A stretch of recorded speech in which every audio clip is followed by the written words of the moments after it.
Alrighty, finally back. God damn, I was gone too long. I was almost gone today again, dude. I almost slept through the stream yet again. Somehow I managed to do that. Almost 2 days in a row, but not quite. I'm like croaky and not quite my voice isn't quite as exercised as it is usually. That's because I just woke up, got ready, and now here with stream, Pog Champ. My voice is so dead. Hopefully it'll exercise itself a little bit. Got tea. I'm ready to flex the vocal cords. Ba ba ba. Do do do do do do. I have to send some snaps before my Snapchat goes. Da da ba ba da bam bam bam bam bam bam. Do do do do do. Do do do do do.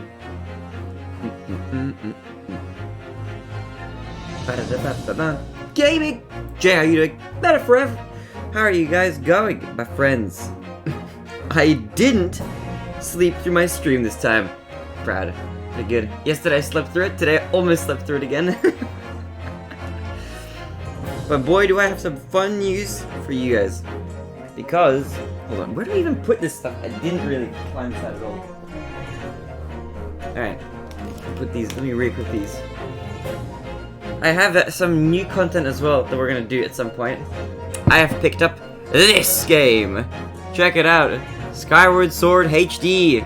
We'll do that on stream at some point. It's gonna be fun. If you enjoyed the extra sleep, I needed it. I really enjoyed it. It was good. I'm very, very glad. Well, I'm gonna... One thing I haven't put pants on, so I'm gonna put pants on.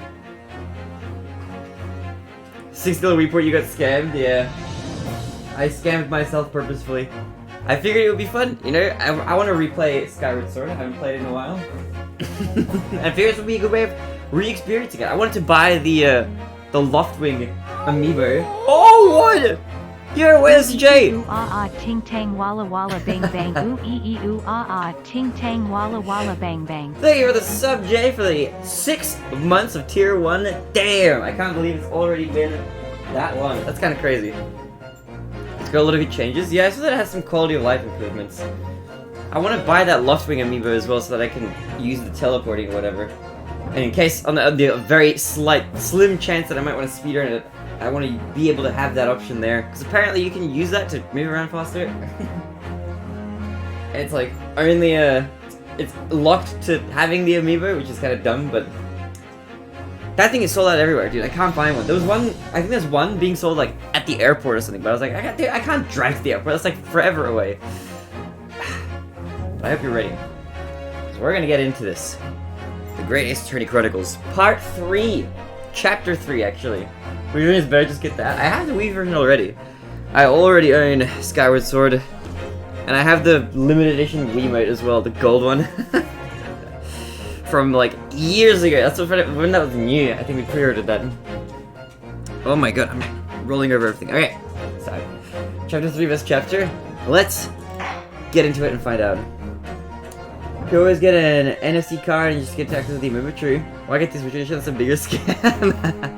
Because I want to replay it in HD. You know, I don't want to replay it in standard definition. Let's go.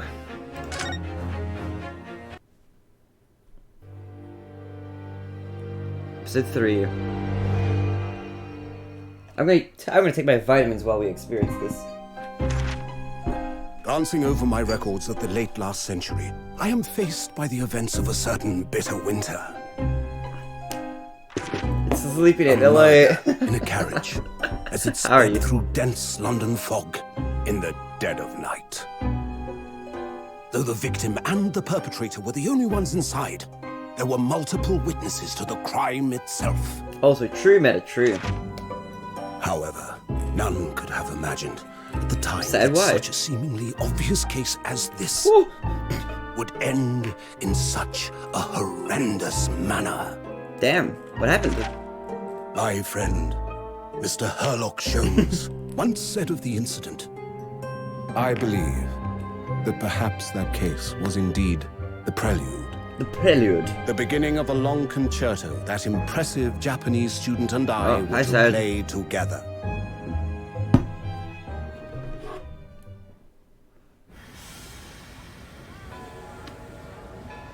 Bog, it's anime, let's go!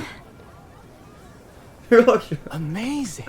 Is this really just a railway station? Railway station or not, I've never seen such an enormous building before. And look at all the steam locomotives. Posture check. Hello, Penguin Master. This country is incredible. This is really nice. Look how this looks cool. Look at this. Also, we very much stan Susato-san very hard. Best girl. Outside of Maya, I obviously. feel like I'm dreaming. So this is the capital of Great Britain. So, Am I wrong? Maybe, where to? maybe not. Hello. Climb aboard. I'll take you wherever you want to go. Wherever you want to go. In that case, the Supreme Court in Whitehall, if you wouldn't mind. My pleasure. It's so... Whoa! I keep knocking stuff I over. suppose you're visiting students from abroad, eh? Very, very British. Thought so. Well then, I hope you enjoy Well. your stay. And welcome to the centre of the world, Great Britain's mighty capital, London. London. We should play Muck on stream sometime. What's Muck again? It's that 3D game. Oh, look at this court. This looks pretty cool. It's very neat.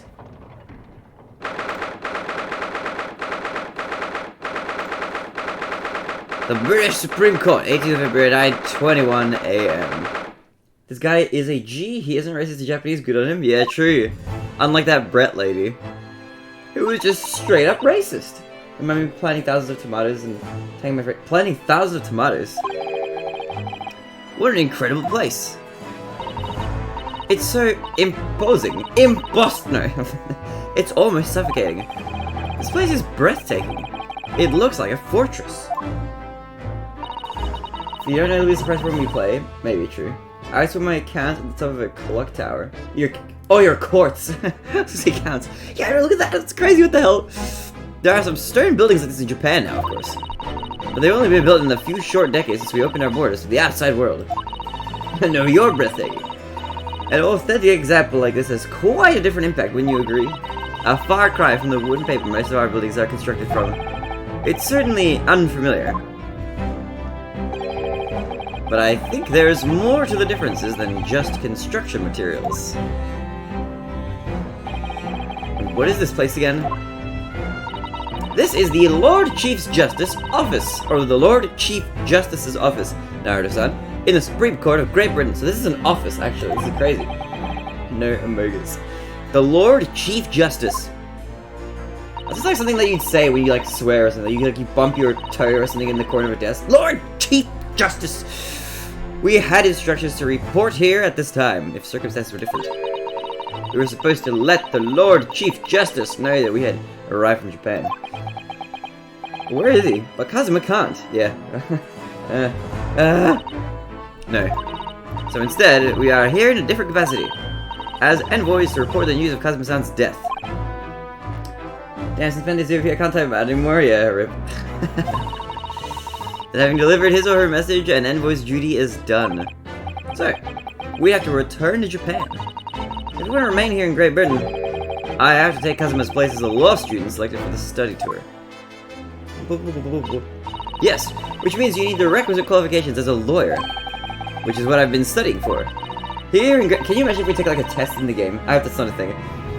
Here in Great Britain, it is the Lord Chief Justice who appoints lawyers. Oh, okay, he's gonna appoint us, hopefully. Let's hope, fingers crossed. So that's the second reason why we're here, to have you officially recognized as a lawyer. It's the only way that we'll be able to remain here in London. I hope I'm up to scratch. Do you have an exact amount of count? No, too bad. I do. Give me an exact amount of count. Good morning. Sorry for keeping you.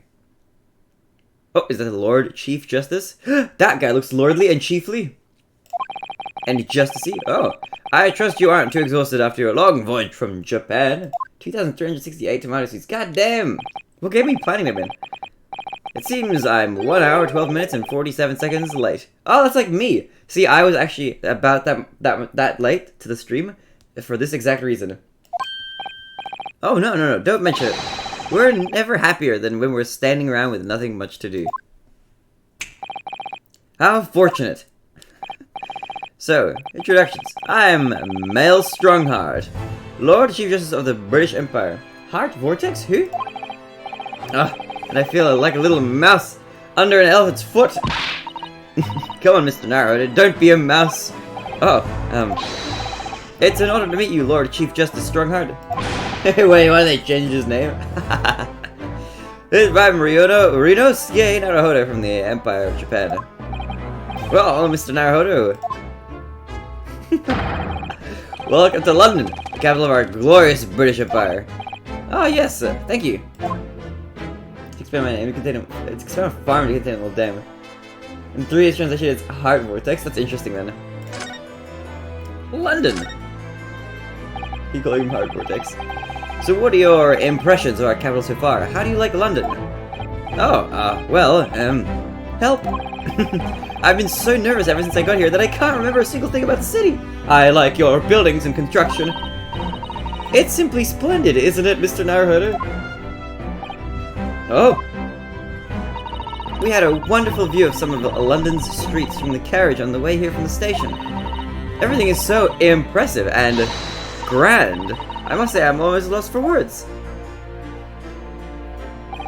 I'm glad to hear you like it. The city boasts tramways, piped water and gas, even cables supplying electricity. We spearhead every revolutionary new technology in the world. Every visit to London is astounded. Oh yes, astounded is the word. Thanks for saving me there, Susato-san. And everyone seems so jolly and full of vigor. Yes. Yes. There's much excitement about the upcoming Great Exhibition we'll be hosting here in London. Great Exhibition? Where did that come from? I didn't remember having a cane. Cultural and technological achievements from around the globe will be exhibited here in our great city. It will be the greatest spectacle of its kind in history, and we will make Paris's World Fair look like a toy shop. Take that, Paris! Like a little toy shop that you are! We here in London don't have toys. We're manly men. Gosh, I can hardly imagine how magnificent it's going to be. Great Britain's capital city is nothing but magnificent. London is the center of the modern world. Even if you do say so yourself. The sun will never set on our great empire.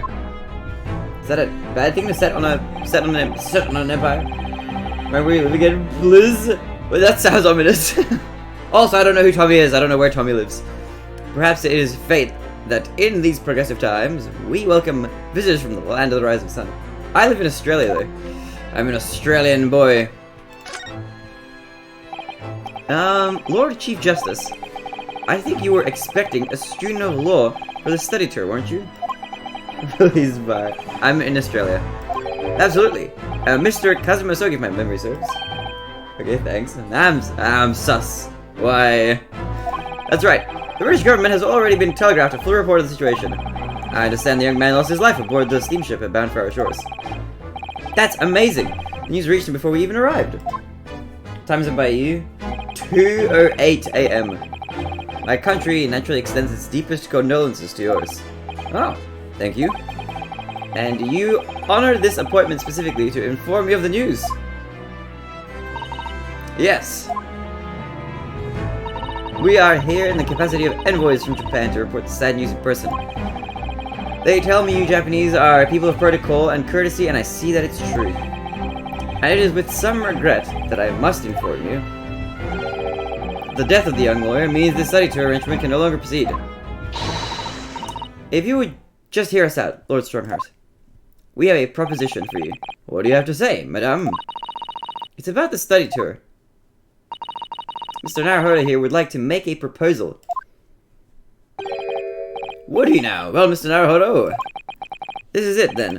The moment of truth. Why, my Aussie friend is AFK? Ah, yeah. potentially sleeping as well. The thing is, Lord Justice, Lord Strongheart, I was wondering if perhaps you would consider allowing the study tour to go ahead. Don't misunderstand me. Britain would ideally like to see the tour go ahead, but without a lawyer from your country, there is nothing to be done. Well, have I got the solution for you, my friend? Well, in that case, what if there was someone else? Another lawyer from Japan, I mean. Is there something I don't know? Only a single lawyer was invited to Great Britain from your country. And that was Mr. Osogi, at least. That is what I have been led to understand. Well, the thing is, this really isn't going well at all. I just can't seem to find the right words to say this to this man. Mr. Naruhodo, I could ruin things here if I'm not careful. What am I going to say? If there is someone else here from Japan who could be described as a lawyer, it's clearly me. What do you mean it's Miss Sato or no one? Oh no, it's nobody. Never mind. I was just kidding. It's me. I can do it. I wonder what those other two options would lead to. Is that so? I mean, I don't actually have any qualifications as such, but no qualifications, you say? And yet you still claim to be a lawyer. Well, I've acted as a lawyer in court before. Only once, as it happens. And I had Kazuma to help me. And I was the accused, but glossing over the details. That really was a weird situation. I've been spending every spare moment on the journey here to Great Britain studying. I've learned all about British law and court proceedings while I was on board the SS Burya. Oh, he's a pocket watch kind of guy. The voyage from Japan is some 50 days, I believe. Not what you might call a full education. To become a qualified lawyer here in Britain, not only do you need a university degree in law, but you must also complete several years of training. I realize it's far too short a period of time, but I can't just go back to Japan. Kazuma, Mr. Osogi's journey had only just begun. Coming here on this study tour was all he thought about. I have to carry on and do everything he planned to do. I know it must sound like I have an overly inflated opinion of myself, but I would do anything to prove that I have what it takes. Any test you care to set me. Just one chance. Just one opportunity. Yo, wait, this is Jade. Nice name color change. That's all I'm asking for. Please. 31 seconds. Sorry? Your opening statement there, Naruhodo, was 31 seconds long. Not too brief, not too protracted. Perfectly judged appeal, I would say. Which is a skill that would stand you in good stead as a lawyer. This is weird. This is weird the way that we're testing it. Oh, thanks. So, you're willing to put those words to trial, are you? Well, I'm all for entertainment. He's a time freak. I already like this guy. Huh? But let me ask you one thing first. Sir. Yes? You say you intend to do everything Mr. Osogi planned to do. Are you firmly set on that part? Well, yes, it's my intention. I see. Am I imagining things? Or did his expression just alter a fraction there all of a sudden? Very well. You have your wish. I'll give you a chance. A test to become a specially certified lawyer. Whether you pass or fail is entirely down to you. Really? Test! So what form will the test take exactly? Tell me, Mr. Naruhodo, what do you consider the role of a lawyer to be? Well, defending people, of course. That's the biggest part. The most important part, probably. Well said, so let's have you defend someone. Huh? Your timing is perfect, in fact. There's an apt trial about to begin later today. What? Oh my god, we're gonna be put into the courts already. An advocate has been appointed for the defense as yet, so this will be welcome news. This is gonna go horribly. Today? Straight away? This would be nerve-wracking, dude. Just going immediately into court. No time to like study anything else. We're just going straight into it. He just timed us and was like, that was a good opening statement. That took about the right amount of time. You're a lawyer now. If you manage to secure a verdict of not guilty, you'll have passed my test. That's it? What could be simpler? How do I get myself into these situations? Typo. Well, I could ask, what sort of trial is it, Lord Strongheart? Wait, never mind. What, where? Huh. Yeah, that's a good question. Ah, I remember. It's a murder trial. It's always a murder trial. Who is this dude? The doctor. Moida.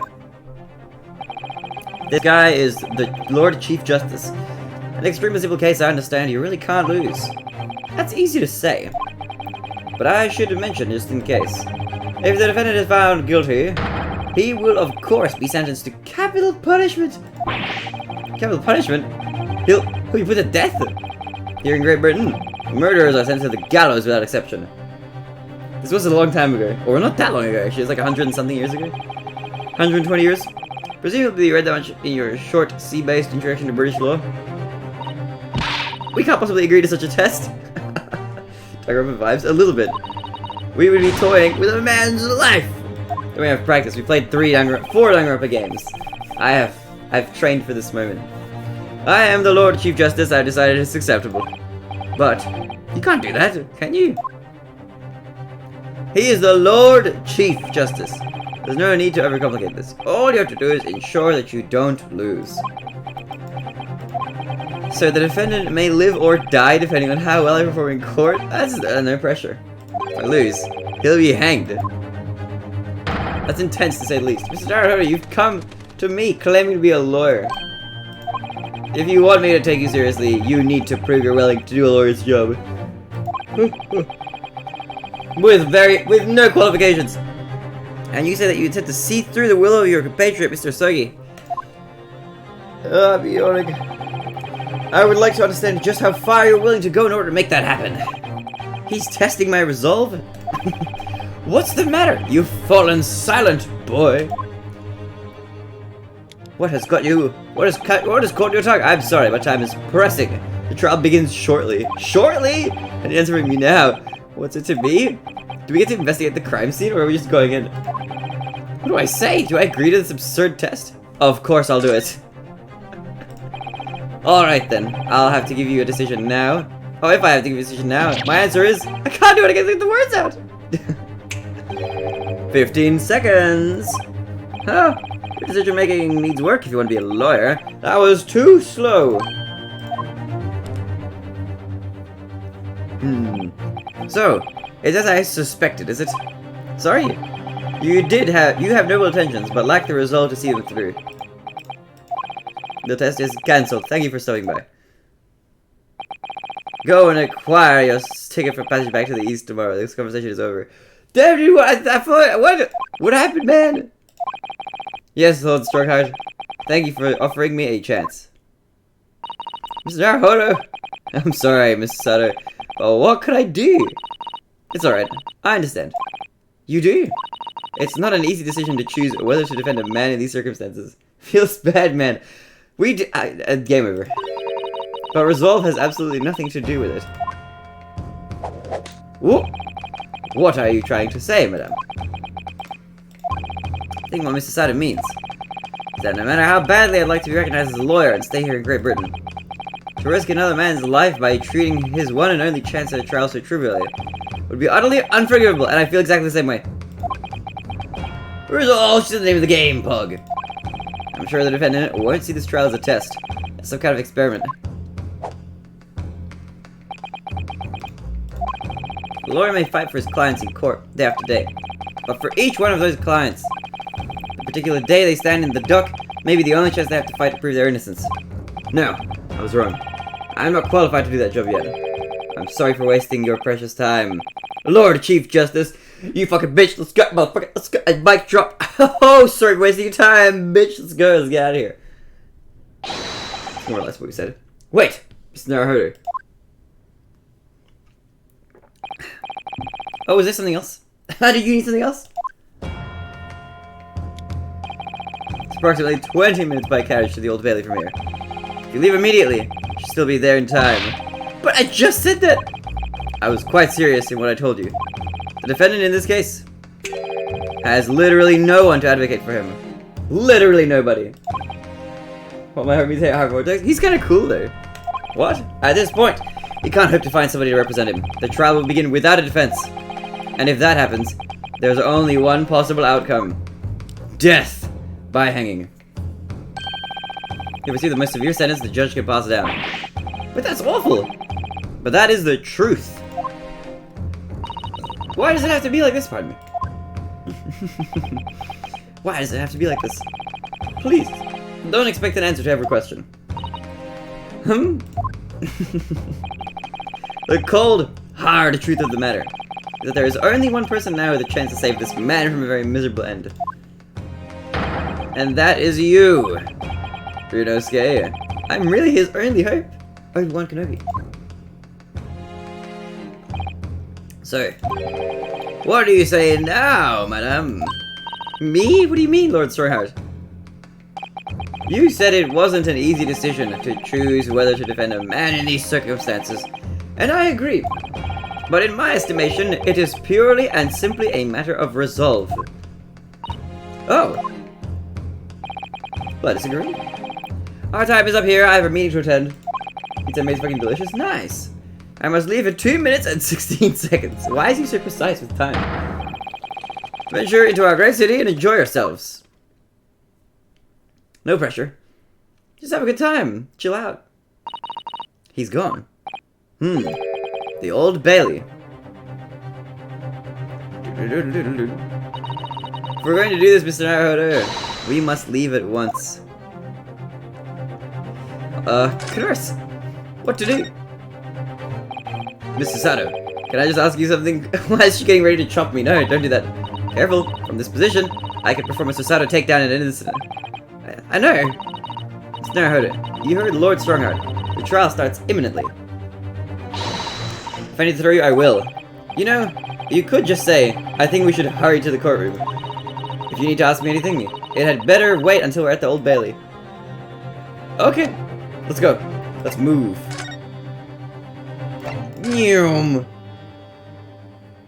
Dude, pizza is nice. I need to go to a good pizza place again. I haven't been in a while.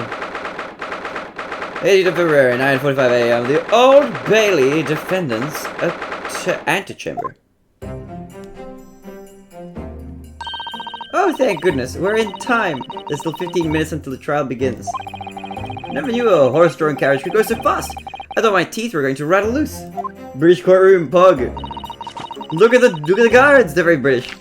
You hear what I said to the driver when we climbed aboard? Get us to our destination in 5 minutes, driver, and there's a guinea in it for you. What the hell's a guinea? Is that like a coin or something? It's one of my favorite lines from the Herlock Sholmes stories, and it worked quite perfectly. I'm not sure why you're so pleased. I thought we were going to die, and we had to pay gold for the privilege. Well, at least we arrived here before the trial started. Yes, I suppose there's that. Anyway, I don't understand it. The court clerk said the defendant should be here. There's a think travel to America. America in these times would be pretty cool. It'd be very like noir, right? You get like private investigators and like sleuths and stuff, you know. There's no sign of him at all.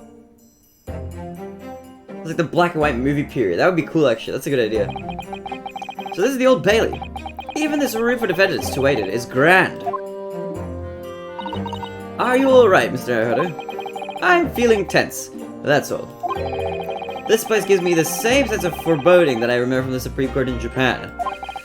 An oppressive air, almost as if the building itself is going to crush whoever is about to be sentenced. It feels like only yesterday that I was the one about to be crushed. It's 37 though, damn. Yes, whoever the man you're to defend is, I imagine he's feeling very alone at this moment.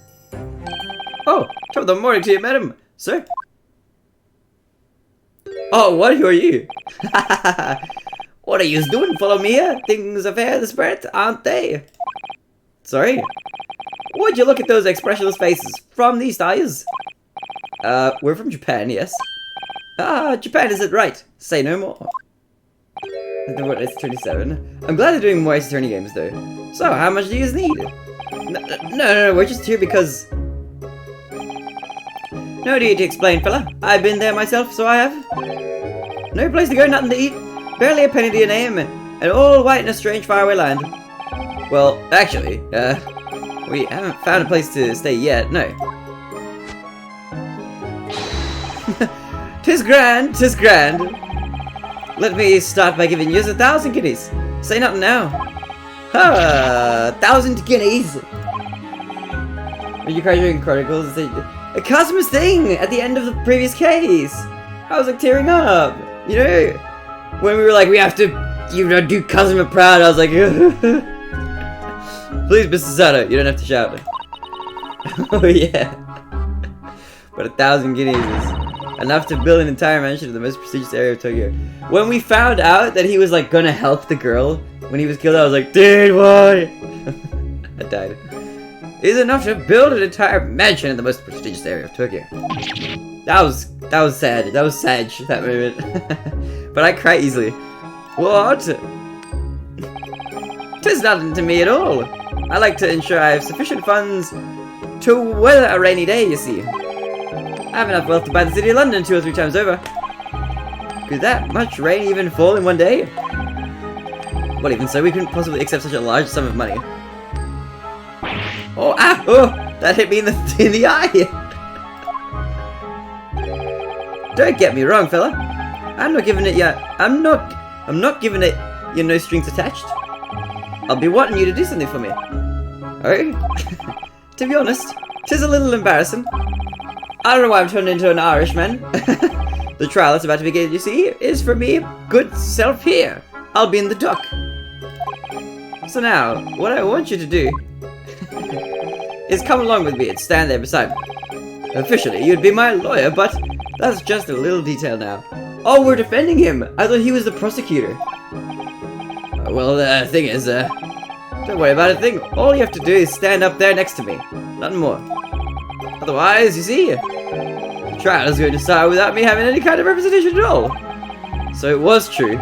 The Lord Chief Justice wasn't just making it all up. I'm terribly sorry to have to ask, but does that mean you're the defendant in this trial? Bluster and blazes, do you not know who I am?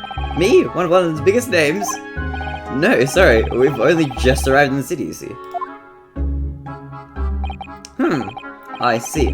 Suppose it isn't altogether impossible. Well, just next to Hyde Park there in the centre of London is another beautiful park. Sorry? A park? What? It is called McGilded Park, full of blossoming flowers in the spring and singing birds and whatnot. I donated it to the city, so I did. Oh, an entire park in central London. A city of smiles, that's my vision for London. There's nothing Magnus McGilded wouldn't do for the city, and it's queer old people. Is it queer? I don't know what that. I don't know. That's a word. I don't know. It's amazing. I mean, really extraordinary. Ow, but now they've got the gall to say I'm a good for nothing criminal. Me, Magnus McGilded. What is the matter with the London police, I ask you? He's very agitated. His hat is very tall. He's got one of those, like, you know, there's like the candy pop rings or whatever that have like the candy diamond that you can suck on. That's like, he's got that as a hat, I feel like. Alright, don't pass out. Don't pass out. Mr. Naruhodo. Perhaps now would be a good time to introduce ourselves while the gentleman catches his breath. Good idea. Yeah, ring pop. He's got a ring pop hat. Mr. McGilded, the thing is, we're actually here in London to study British law. We're law students, on a study tour from Japan, you see. So, if you don't have a lawyer for the trial yet, and you'd be happy to put yourself in our hands, we'll do our best. What was I after said, you daft idiot? Idiot? I've given you 1,000 guineas to stand up there next to me, haven't I? Well, yes, but I wasn't really offering to just stand up there next to you. Suck on these. That's no. I'm under AJ. What the fuck? I think I see what's going on here. Sorry. I know what you're thinking. This Chancellor of Herlock claims to have more money than the Queen. But if that's true, why the Blazes can't he hire the finest lawyer in all of England? Because he did it. That's the only explanation. I mean, I wasn't really thinking that. Goodbye. Well. Well.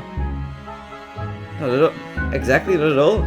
Kind of, yeah. Why do you have no lawyers? Yes, exactly. What now?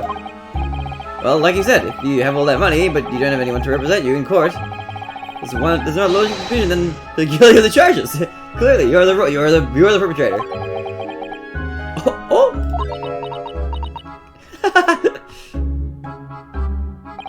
Well, you call a spade in the East, so you do. Oh, I'm sorry, I didn't mean any offense. I still can't express myself very well in English, you see. And I'm never sure what's acceptable to say and what isn't, so... Is that so? Because you sounded fluent enough when you were telling me what a blackguard it must be. What's defend anyone so long as they get cash? I don't think that's true. I'm terribly sorry. If a defense lawyer thinks you're guilty, they won't defend you, because lawyers don't want to lose cases. Whoa!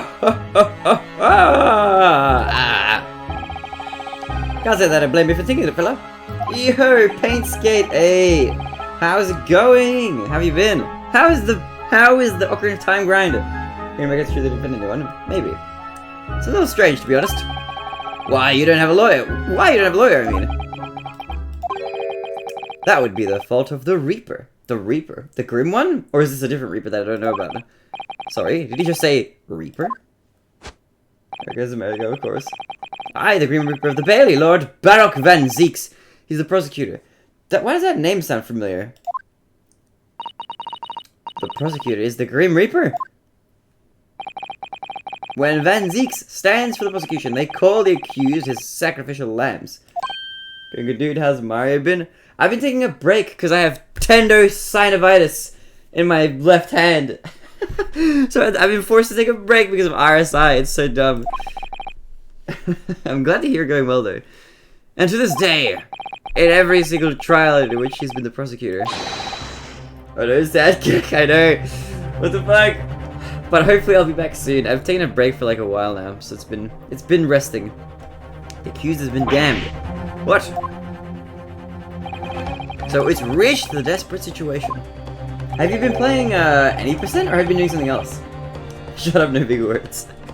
Where there's no one willing to stand in defense against the fellow at all. You could say he's a living legend of the Old Bailey. Goodness! Lord Baroque Van Zeeks! He must be an exceptionally talented prosecutor. Oh wait, Painscape! Look what I've got this thing. We're gonna be doing this on stream soon. I'm speedrun, not necessarily, but I'm gonna play through this. It's gonna be fun. I picked that up earlier today. I'm excited for that. It's like the Edgeworth of recover of this game. An 80% and some bingo? How's that been going? Talented isn't the word you're looking for, madam. Oh. It's cursed. Cursed? What on earth? The defendant is summoned, and his counsel. Please make your way into the courtroom. The trial is about to begin. His counsel. That would be me. Oh, just time. Well then, fella, don't let me down. We haven't investigated anything about this case, and we're just gonna be thrown into it. We don't know anything about what happened. What? I don't know anything about the case. You haven't told me what happened. Until you showed your face here. I'd made up my mind, so I had... Sorry? I decided I'd have to defend myself in there. How would that have worked? But then you made an appearance. Student of the law, wouldn't you know? 'Tis no accident, I can assure you of that. 'Tis fate.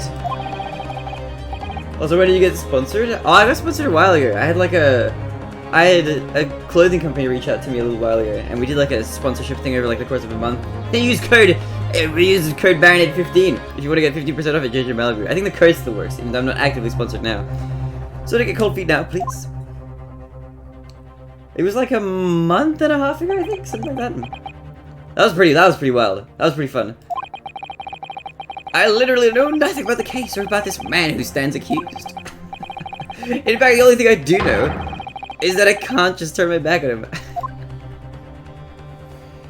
Why is it still in your about section? Because I'm still affiliated with them. I'm an affiliate for their brand. Mr. Naruhodo. The man has no one. He'll have to stand alone in that courtroom, armed with nothing to defend himself. Yes. Something that Kazuma would never have allowed to happen. Full commode fun song? What fun song? Counsel for the defense, what are you doing? If you're late for the start of the trial, you will lose your right to stand. I'll be right there. Is This music's dramatic. It's happening then. My first trial in a British court. I hope you're watching over me, Kazuma. Kazuma? Because I have no idea what the fuck I am doing. Dear to the Raid Shadow Legends pod like Mr. Wa. Raid Shadow Legends did offer me a sponsorship, but I declined it. I said no. Or rather, I didn't respond. Want to speedrun this game with turbo button? I might try speedrun it at some point, but there's no page for it yet. I have to create a page on or I have to get a page created for it on speedrun.com. Good that you declined. Look, personally, I don't like Raid Shadow Legends. Raid would have to pay me a lot for me to want to play that game on the stream, but their whole shtick is like, you have to play their game for a certain amount of time and like enlist a number of people to do the tutorial. Raid is garbage, dog water. It's not my kind of thing. I wouldn't play it, personally. The old Bailey courtroom. They would have to pay like a ludicrous amount, and then I would do it. If they were like $10,000 an hour, I'd be like, okay, easy. You've got me, I'm a Raid Shadow Legends fan now. So this is the highest court in Great Britain, the Old Bailey. Making people sign up to dumb? Yeah, you get paid depending on how many people you sign up from that sponsorship. For those of you who watch Mr. Wa, you would know that. Because he had to get a certain amount of people signed up to get, like, a decent amount of pay. They pay you, like, basically nothing if you don't get anybody. And then they increase how much they pay you at the end of the sponsorship depending on how many people you signed up throughout. The centuries of history in this place is palpable, isn't it? It's so different to the Supreme Court in Japan. Yo, Selena Mac! But one thing I don't want to do is I don't want to be told... Well, it depends on what game it is, but I don't really want to be made to play a game for a stream. I want to play what I want to play, you know? Feels both imposing and serene at the same time. The atmosphere almost makes words redundant. How are you doing, Selena Mac? Whatever the country, determining a person's guilt or innocence is always a solemn affair. May I say something, Mr. Naruhodo? Oh, yes. What? I don't think it's if you're paid to play the game, otherwise you otherwise wouldn't, yeah. The good thing about the clothing brand is actually I like their stuff, so that was really easy to promote, because even though I'm not sponsored now, I can still be like, dude, I like this stuff. I'm still gonna shop from them, probably. They have nice, comfy pants. They sell butt plugs as well. It's my kind of brand. But yeah, no, Raid is like not my thing. Your eyes look ready to pop out of your head again. It's the best ones, hell yeah. I know, but I just can't help it. But I was screaming while we were waiting, so I decided to come here. Oh, nice! Oh my god, that guy looked like Dracula. Oh, this guy's like Santa Claus! Where are you going swimming? Are you going to a pool or are you going like a beach? That sounds fun. I want to go swimming again. In the name of Her Majesty the Queen, I hereby declare this court to be in session. We are here today to determine the guilt or innocence of Mr. Magnus McGilded and his massive hat. I was about to say, I now call upon the counsels for the prosecution and defense to declare their willingness to proceed. How do I... Van Zeeks? Dude, this guy looks like fucking Dracula from the Castlevania games. What are we gonna play on Sunday? Maybe Among Us, who knows? Maybe Among Us. Maybe Among Us. The prosecution is fully prepared. Let's go. Must be the Reaper of the Bailey. He really does look fully prepared to dispatch the next party to the underworld. Dude, these characters are always so crazy in these games. Literally Alucard, yeah. Council of you appear to be Eastern. Do you speak English? Huh? Oh, yes, of course, sorry. But he asked if the defense was ready. And I couldn't be further from ready if I tried. Also, just the market's free. Okay, I'll keep that in mind. Those eyes please me. Nipponese. What? They shroud your fear, your doubt, your interpretation. Is this racist? This feels racist. Is this... How is Van Zeeks Van Yikes? Whoa, whoa. What do you mean they shroud my fear and my interpretation? What the fuck, dude?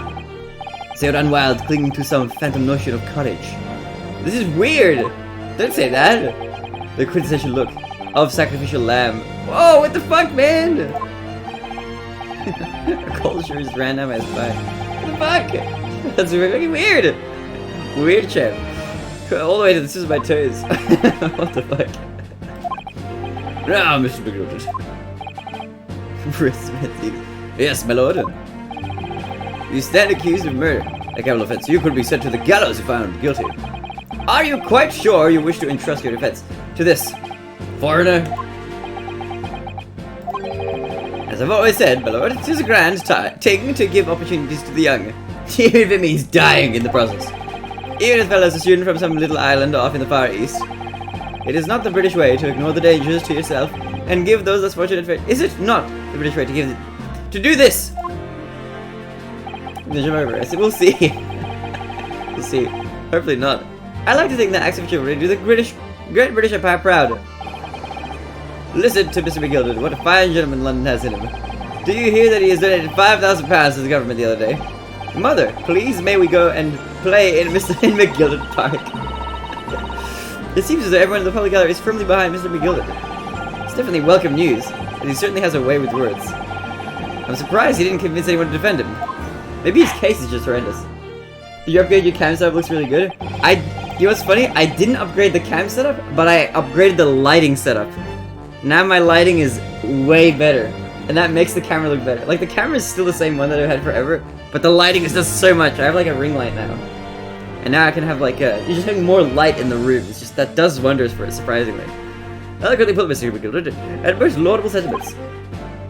Lighting does wonders? I know, because before I was playing in the dark, basically, and I was like, amping up the brightness, but now I can have the camera kind of dark and just light up the room. Now, ladies and gentlemen of the jury, I'm sure I need hardly remind you. But it's so good. I think lighting does so much more than actual like camera quality. That you six members of the public have been selected for your impartiality. Are you ready to proceed? Who have we got? We've got this stout gentleman over here, this maid over here, this guy who's flinging a knife around, who looks like a Team Fortress 2 character in a disguise. He looks like a scout for something. That's what it reminds me of. This lady looks like a teacher, like a history teacher. This guy is like another stout gentleman, much like this stout gentleman. They look very similar. He's less wide than this one is, though. And we've got a little granny over here who's knitting. Yes, my lord. If the task is to send rotters to the gallows where they belong, then I am more than ready. At the manor, his lordship always says we should dispose of rubbish promptly. Naturally, I agree. Any criminals here with me? This guy looks like German or something. She really whacked that typewriter. Is she mute? Or is she write minutes? I don't know what her deal is. I feel a chill. Oh, don't bite me, my dears. I'll be getting on with my knitting. Must finish these mitts for my grandson. Mr. Naruhodo, these people are the jury. Yes, that's something we don't have in Japan yet. That's right. I've only ever read about it.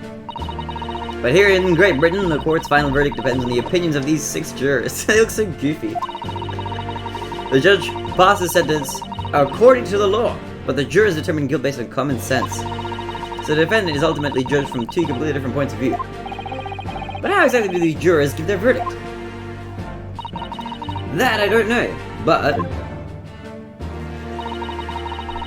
I'm sure it will become clear as the trial progresses. Yes. Prosecutor Van Zeeks? My lord. He really is Alucard. That's crazy. It's been a number of years since we've seen you here in the courtroom. I thought you'd renounced your fame. I'm known as the Reaper of the Bailey, my lord. Infamy rather than fame, I would say. Fucking 6 substitute teacher that has been in a jury, and he's told us stories about how his experience was. That's actually pretty cool. But yes, 5 years have passed since I last spread my wings in this capacity. He's literally Alucard. Literally. So, what brings you back? Is there some change of circumstances of which the court should be aware?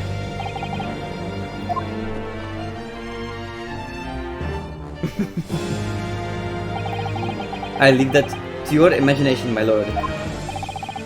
So the Reaper has been out of action for about 5 years. Why did he have to choose today out of all days to make a comeback? Don't lose heart, Mr. Naruhodo. As you wish, sir, the court nevertheless welcomes your return. Now then, opening statements, I think. Summary of the case, if you please. Certainly, my lord. As your lordship is aware, this is a case of overwhelming simplicity. We must be the only ones here who are aware. The incident took place in the late evening 3 days past. The hour was some minutes after 10. The victim was a maker of building bricks known in the community as Thrice Fired Mason. Sorry? Thrice?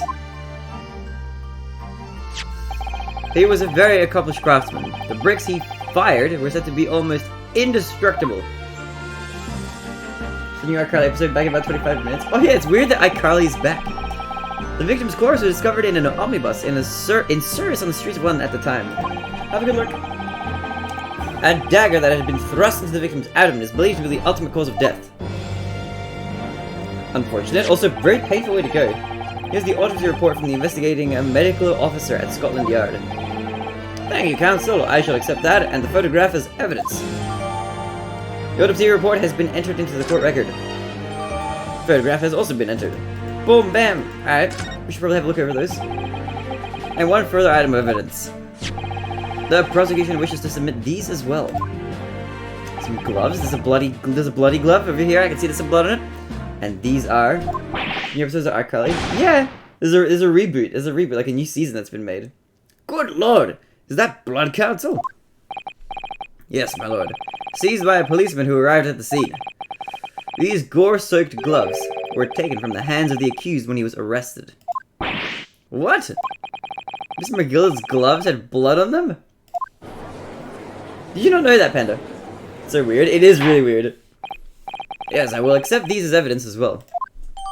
The defendant's leather gloves have been entered into the court record. No Jeanette McCurdy, so it's useless. I know, right? That single-handedly is why I'm not really interested in watching it. Jeanette McCurdy, like, oh, she was so good. And she's not in it. How did I get into this? Like, no, I didn't watch for Carly. You know, I watched for Jeanette. Basically. And there were a couple other characters that were cool too. At least Spencer's in it. Spencer was cool. I'm back into a quarter before it even started. Continuing it. According to the driver of the omnibus, there were only 2 passengers traveling inside his vehicle at the time. Which is in the show, yeah. She had a really, really bad time. I think she's welcome on the new one. I think, from what I understand, if she ever does want to come join, they're like, yeah, come. But it still sucks, it does, yeah. Kiwi. Only 2. Obviously, one of those passengers was the deceased brickmaker, Mr. Mason. The other was the accused, Magnus McGillicuddy. Well, rather damning circumstances to say the least. Defendant, what say you? Well, of course, I have no recollection of such a thing. How do you not have any recollection? That's so bullshit, what the fuck? Mr. McGillicuddy. To be sure, I rode the omnibus that evening. But whenever I'm in a carriage, I'm taken with a fierce tiredness and I always succumb to it. Oh, he was asleep. Are you claiming to have been asleep? 'Tis the motion of the carriage, my lord. Lilting. So it is. What? Oh, when I open my eyes, that's not a word I know. Lilting. Don't you like tilting? But, I don't know. 'Twas a desperate sight before me, the body of a man I'd never laid eyes on before in my life. Now I ask you, what good-hearted soul wouldn't rush to help a fella bleeding from his stomach? I wasn't about to start worrying about me gloves now, was I? I reached out to give the man a hand. I fucking just wanted to pull the knife out. So the blood goes to the gloves then, after the man had been killed. Unfortunately, that statement of the driver is only the beginning. What? That's not all of it. There were multiple witnesses to the precise moment at which the brickmaster was fatally stabbed. Furious typing. She's like about to hand in an essay last minute or something. Ora. Then the killing took place. Only the victim and the accused were inside the carriage. And there were witnesses to the crime. This is not just a case of compelling evidence. It's the nail in the coffin for the accused. Oh, by the way, okay, this is a random question, but I want you guys to tell me, are there any mobile games that you guys play that are good? I want to install more games on my mobile phone. So hit me up if there's good ones. I was thinking about installing Yu-Gi-Oh! Duel Links. Is that any good? Is that fun? It looks cool. Is it good? Thank you, counsel. The circumstances of the scribe have been made quite clear. I think we will hear testimony from these witnesses first of all. Clash of Clans. Rage! Fuck you guys. Get the fuck out of here. It wishes I could bed. Clash of Clans, we rage Shadow Legends. Bailiff, bring the witnesses at once. Lord's Mobile! You don't play mobile games? You don't either, damn! Witnesses, your names and occupations. I have only a few. The ones that I have are... I have both is games on mobile as well. I have, Pokemon Go, which is, this is gonna be horrible. I've literally, the only Pokemon game I've played Platinum and I've played Pokemon Go, that's it. I have Animal Crossing Pocket Farm, whatever it's called. And then I have like a city building idle game that I've played for like years. What goes this shit? Don't they have the Ace Attorney games in there as well? My name is, well, everyone calls me Beppo! Oh, this guy's called... It calls me Beppo! I drive an omnibus in the East End. That guy's gonna die. Like, he's gonna die cold. Bruce Fairplay, I'm a banker in the city. Look at his chin! Oh my god! My name's First. A lady first. I make hats for gents. Kinda cute, that guy's kinda cute. Let's begin by confirming the facts. 3 days ago, at a short time after 10 o'clock. 1, 2, 3 days ago, at a short time after 10 o'clock in the evening. All of you present in the stand were in an omnibus and witness to the aforementioned incident. Is that correct? Yes, sir! Quite right. Yes, sir. That's right, sir. Why is his hat so, like, topsy-turvy? Well, then, let's proceed to your former testimonies, please. His background accent tries to change a lot. I'm constantly forgetting what accent I'm giving him. He's now the cat from Sesame Street. 1, 2, 3. Each of you will tell the court precisely what you saw. 1, 2, 3. Witness testimony. What no witness you saw? It was the last bus of the evening, so I had a few customers. I remember it well. The victim and the man accused of killing him were sat next to each other inside the bus. Then, out of the blue, the accused just reached over and plunged the knife right into his guts.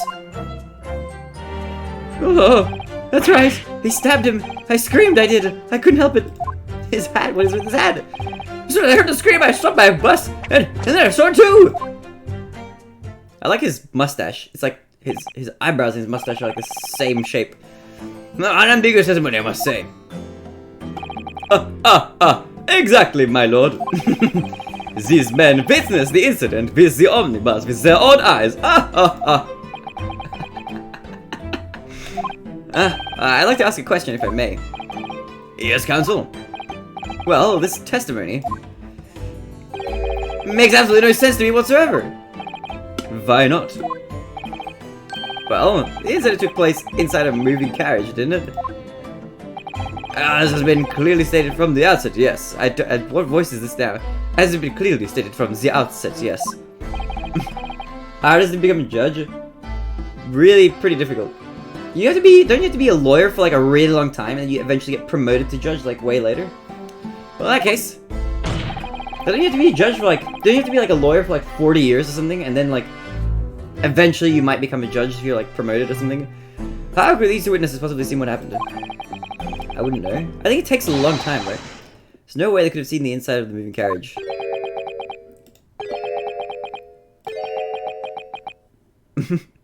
It's kind of sus. How quaint.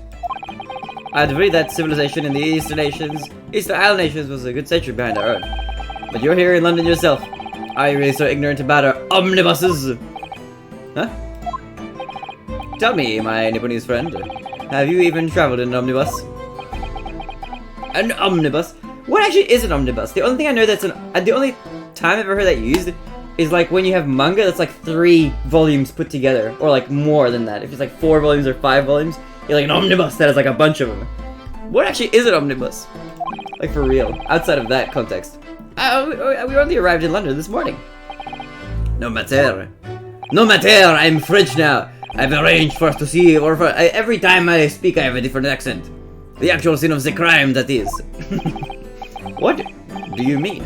The actual scene? How? The carriage is designed to be moved after all, presumably you understand that much? Yes. The omnibus in which this bloody crime took place is here today in this very building. Here? What? The entire carriage. Bailiff. Bring forth this stricken omnibus. Is the whole thing? Oh my god, the whole thing is in here. This is quaint. It's cute. So that's an omnibus. The omnibus. Can't believe they could bring something so enormous in here. Great Britain's courtrooms are amazing. As you can see, the omnibus is pulled by 2 horses and can carry up to 8 passengers. 4 passengers seated inside the enclosed cabin, and another 4 on the rooftop deck above. Every Londoner knows that the best views of the city's architecture and sights are to be had from the top of an omnibus. Cool. Do you think these things still, like, ride around? Like some... Like, in the cities as, like, a sort of tourist thing? Like, oh, ride the omnibus! I should point out to our foreign guests... Oh, pardon me. There is a skylight in the roof allowing a view of the interior from the seats above. Job Master's London head office. Skylight. The penny drops at last, I see. These 2 gentlemen were occupying the rooftop seats on this omnibus when the murder took place. That is how they came to witness the grim incident. Through the skylight. That makes perfect sense. Well, counsel, this is a first. In all my years behind the bench, I never experienced the crime scene itself being burned to the courtroom. That is quite quaint, I have to say. There are a number of important clues remaining inside the carriage, my lord. I would like to submit the omnibus itself as evidence. I would like to submit the entire scene of the crime. That is the prosecution's wish. He has a toupee! Quite, KW. We're in, like, 19th century London. Everything is quaint and fanciful. Very well, I see no reason why not. This omnibus is hereby formally accepted as evidence. It's like a word that I'd never get to use, I never call things quaint. What does quaint even mean? It's like... I don't actually know. I don't know what it means. The omnibus has been entered into the court record. The 8-seater omnibus that was the scene of the crime. There were passengers both inside the carriage on the roof deck that night. I can't believe it. The entire scene entered as evidence. Yes, Great Britain is simply extraordinary. I could help myself a lot by giving that omnibus a thorough examination. Seeing as it's here. Attractively unusual or old-fashioned. Oh, that works! It is quaint! Let us continue with proceedings then. Your cross-examination, counsel. Humph. Pray, don't expect this Nipponese stray to understand the intricacies of British courts examination rights. Cross-examination rights. I don't even know what I just read. I just, read that without processing it at all. Alright! My first cross-examination in a British court. Focus, Ryunosuke. Focus. Well, I guess at least it's a good thing that the scene of the crime was worth to us. French crescent-shaped roll made of sweet, flaky yeast dough eaten for breakfast. What? Is that a croissant? It was the last bus of the evening, so I had a few customers. I remember it well. Victim and the man accused of killing... Oh wait, we can press stuff. Sat next to each other inside the bus. Let's press that. Hold it! Croissant! And you saw them through the skylight in the roof of the carriage? That's right. When you sit up the top deck, the window's right there at your feet.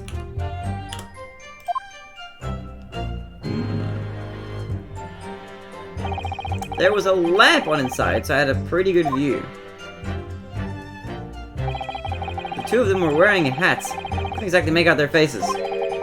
But there's not a shred of doubt in my mind that it was Mr. McGilded. So you didn't see him do it? How can you be so sure?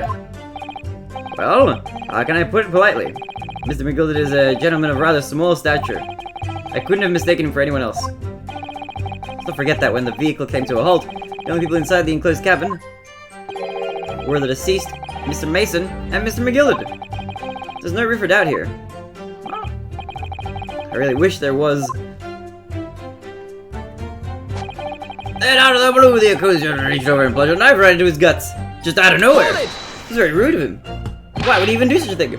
You actually saw the exact moment. Why would you who would do this? Didn't I already testify to that? You saw the exact moment? Yes. Or are fair dinkum hardworking city bankers not considered trustworthy these days? Fair dinkum is a very Australian term. I guess it originates from London, probably. Or England, I should say. Oh, no, I didn't mean that. Fair dinkum. This is very good. I've really got his back up. Perhaps you could just tell us what you saw in a little more detail, if that's... My lord! Juror number 3? What's the meaning of this? My mind is made up, Mr. Lord. My lord, it's completely and utterly made up. Made up about what? I don't like the stinging rich, never have. They're always up to something or other that they shouldn't be, every one of them. And that little leprechaun of a man is no exception.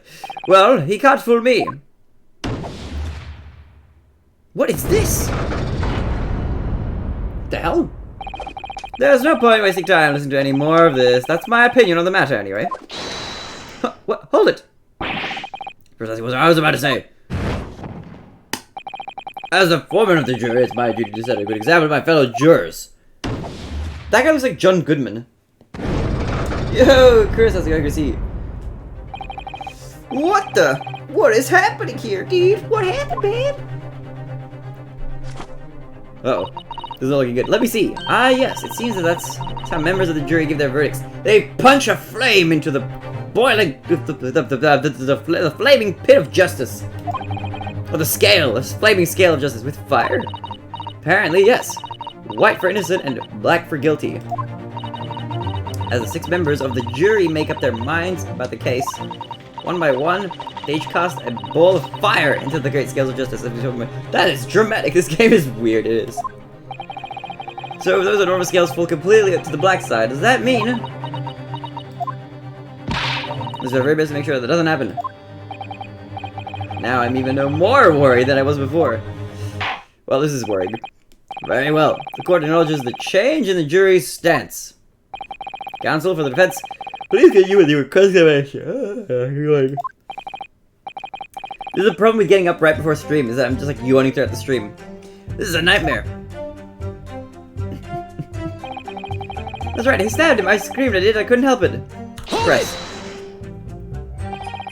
He stabbed him, you say, and you were sitting up on the roof deck, were you? Yes, that's right. I was up on the roof seats. Okay. I remember seeing the little gent sitting next to the fellow that was stabbed. I've been thinking about it, and you had designed, you see, so I was just gazing absent-mindedly around.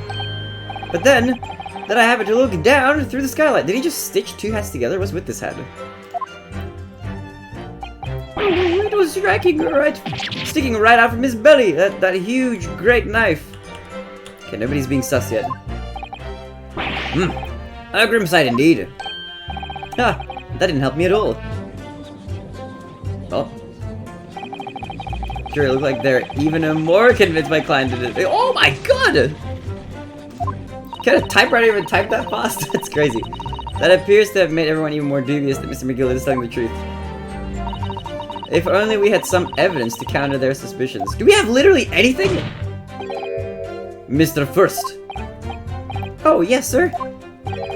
Is this the knife you saw? Oh, good grief, yes, that's it. That's the very one, sir. Is that? Yes, Counselor. This is the blade that was driven into the victim's belly like a stake through the heart. That's a blade of considerable size, Counsel. It is. And furthermore, the scabbard is emblazoned prominently with a certain initial. The letter M. She was oddly familiar.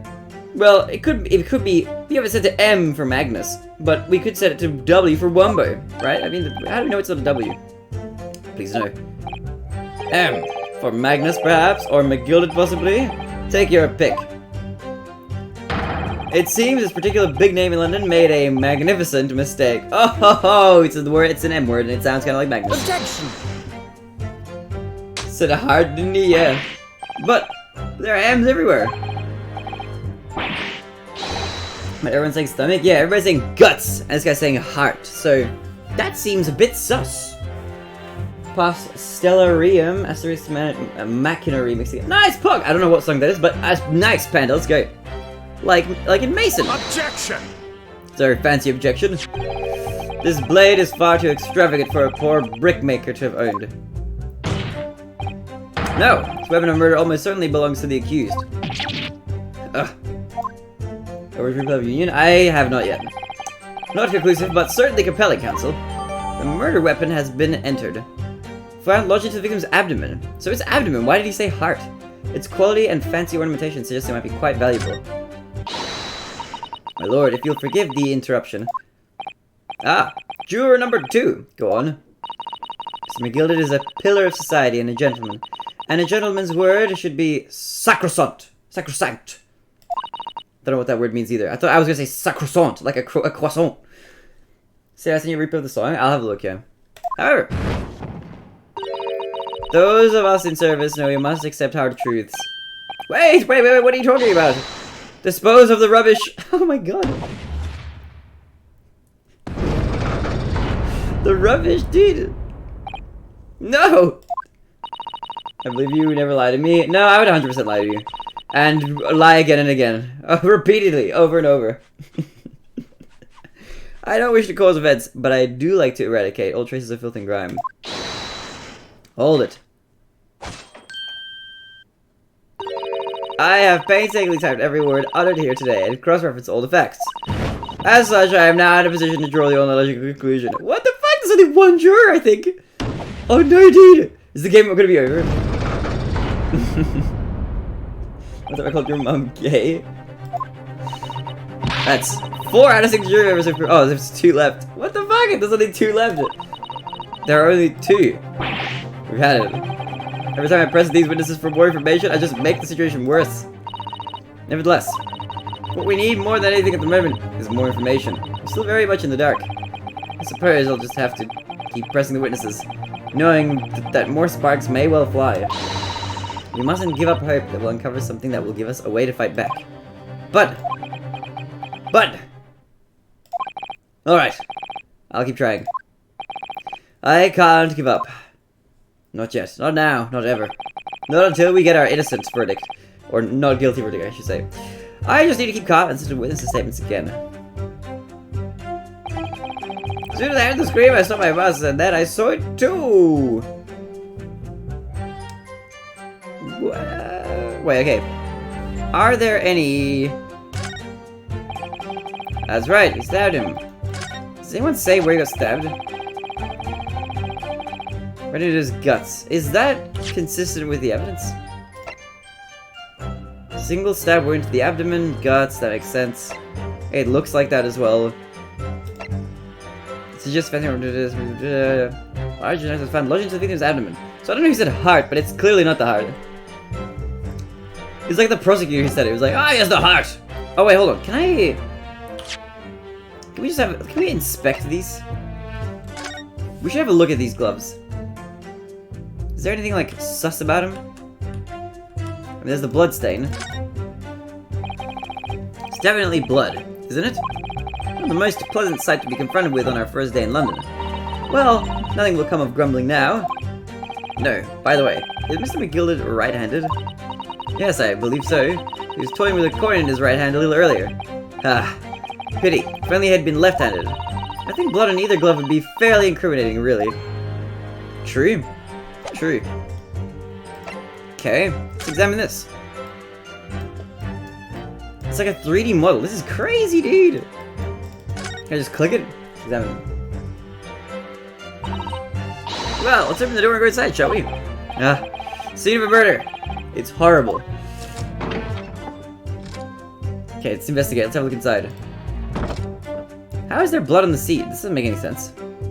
Maybe if you just... I guess that makes sense. It's blood that's soaked into the seat. The victim's obviously. Yes, and that seat would be clearly visible from the roof deck. Would you really stab somebody in full view of other passengers like that? I wonder. Well, it was after dark. And there was a lamp on in here, so perhaps the culprit couldn't see anything outside through the skylight. Whichever way you look at it, it doesn't seem like it was a planned attack. Okay, is there anything else that's weird? The notice. Ah, there's a poster for the Great Exhibition that's due to start 6 months from now. There's a lot of focus being drawn to the Crystal Tower, the centerpiece of the whole exposition. Ooh, the Crystal Tower. It's under construction already, I believe. People all over London must be fizzing with excitement at the prospect of such a grand event. Okay. There's the lamp itself, but is that really, like... Doesn't seem like it's investigatable. The lamp itself, probably not. Yeah, no, okay. Is there anything weird? Skylight. Skylight. It's quite a large skylight, isn't it? Yes, quite large enough to afford a good view into the cabin from the roof deck. And there doesn't appear to be a handle or catch or anything in description. So I suppose it can't be opened from inside the cabin at least. Okay, so you can't open it. Can't open it from in here. That'll lead us back out, I think. Can I open like the drawer? What is this? See, there's a handle, it seems. There's stuff in here. So there's like all sorts of equipment that might be needed to keep the omnibus running. Feeding tubes, tools to repair wheels, blankets, horse chewing tools. There's a storage compartment for the coachman to keep his things, it seems. There doesn't seem to be any space for passengers to store the luggage, that's for sure. Well, I don't imagine it would be very convenient for that purpose anyway. Okay. Alright. So we know that. There's another thing. I don't think we're gonna get much from this. Great Exhibition, same thing. Okay. Is there anything else that's like of any interest to us? Or no? There's the bloodstain, there's the window, none of these are inspectable. I guess the door. Alright, welcome back! So now let's step back outside then. Alright, let's investigate the outside.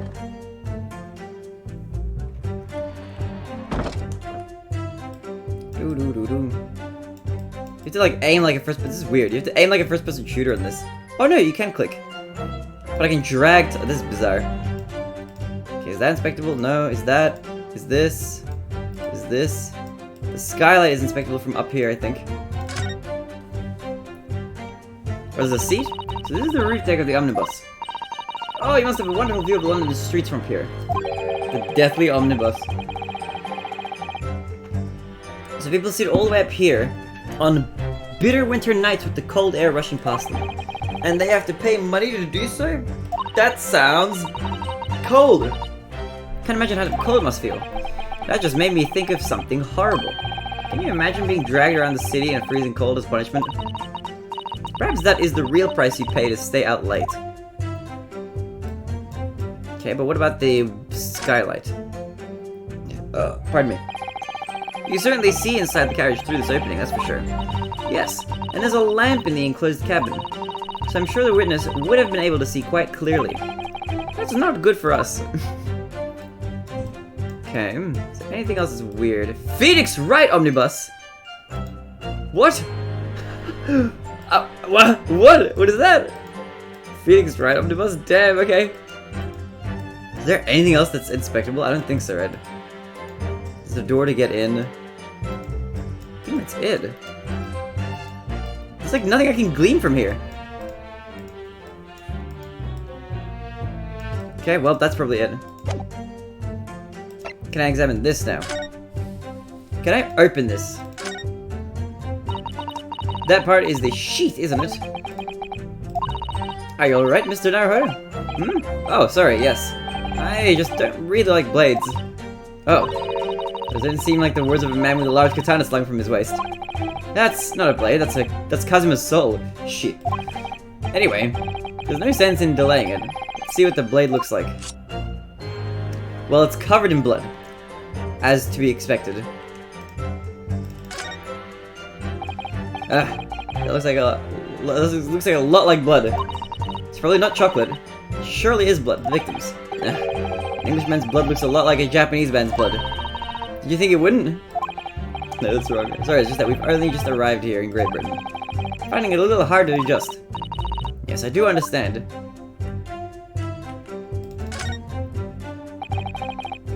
Alright. Alright, letter M. Undeniably Mr. Magnus McGilld's initial. Can you confirm or deny this? Because this could be a W, right? And it's beautifully gilded too. It's very valuable, I should think. Ah, what is it? Look at this M. You turn it upside down, it becomes a W. I can just change everything. That's what I was thinking. A W? Yes, this is one of those, you know, turnabout cases. I'm sure of it. I'm afraid I don't know it all. But what I am sure of is that this is an M. Well, that idea was quickly quashed.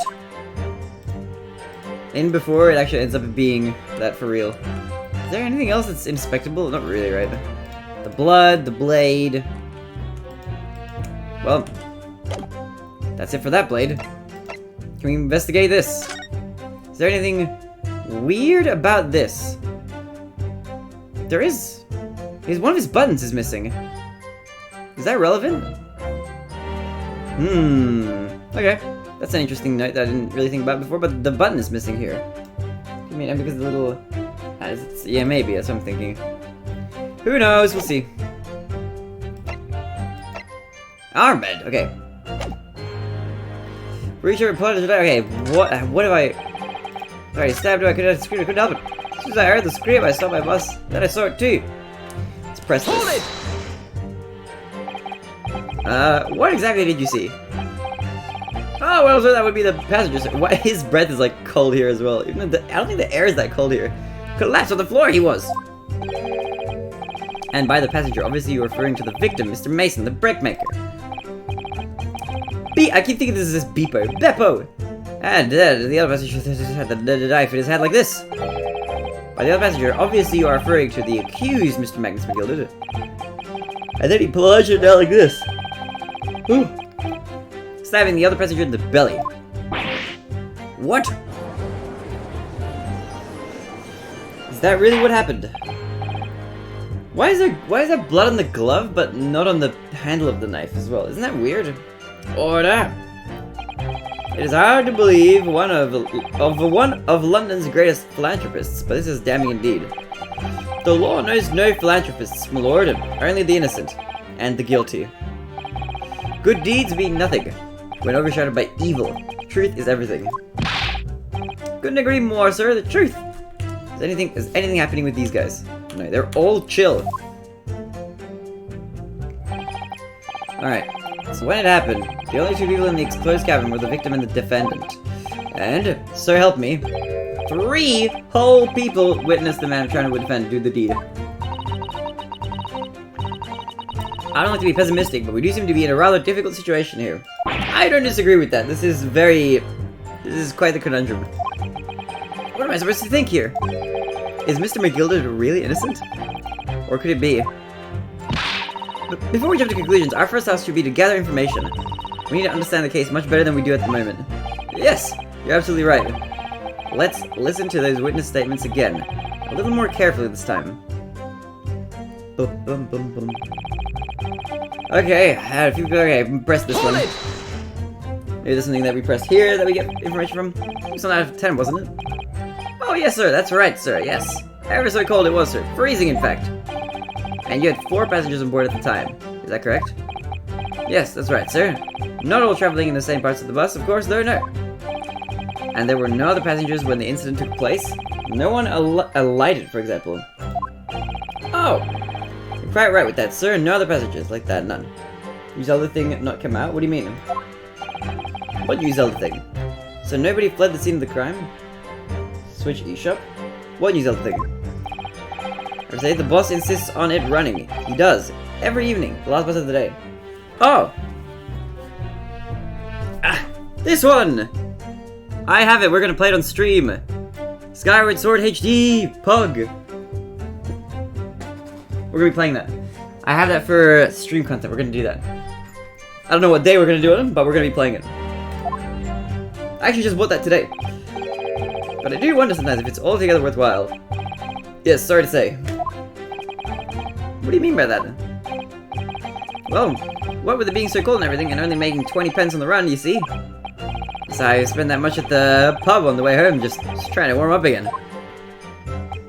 I just can't believe it, sir. Can't believe it. A murder on my own bus.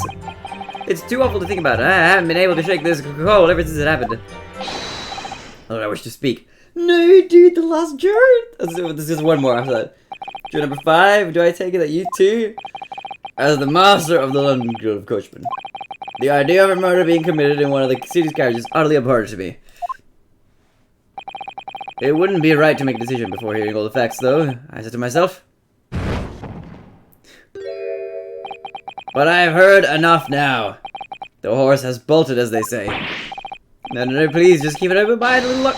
G up now, Silver Blaze. The finish is in sight. Oh my god. No, don't do it. Beppo is a long-standing member of the guild, and I trust what the man says. Oh, thank you, sir. You're too kind, sir. This is too unkind, sir. Which now means that 5 jurors agree to condemn this man. Todo. 1 juror left. Madam Juror number 6. Yes, dear. What can I do for you? You have heard the testimonies of the witnesses instead.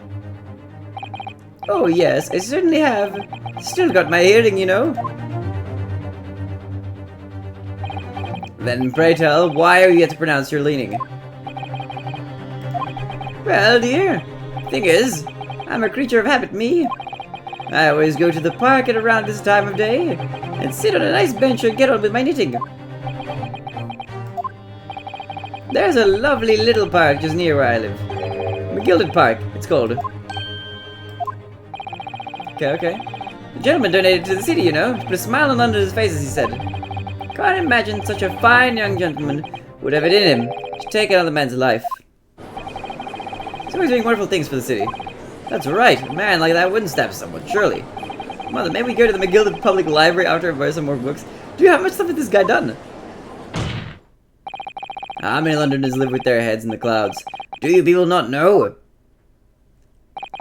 What kind of a man Magnus McGilded really is? What kind of man he is? What kind of man is he? Philanthropist Magnus McGilded has enough wealth to purchase the entire city he claims to value so highly. But where did all that wealth come from? Your client is a Shylock, sir, and one with the very darkest of souls. What? Should stone the crows!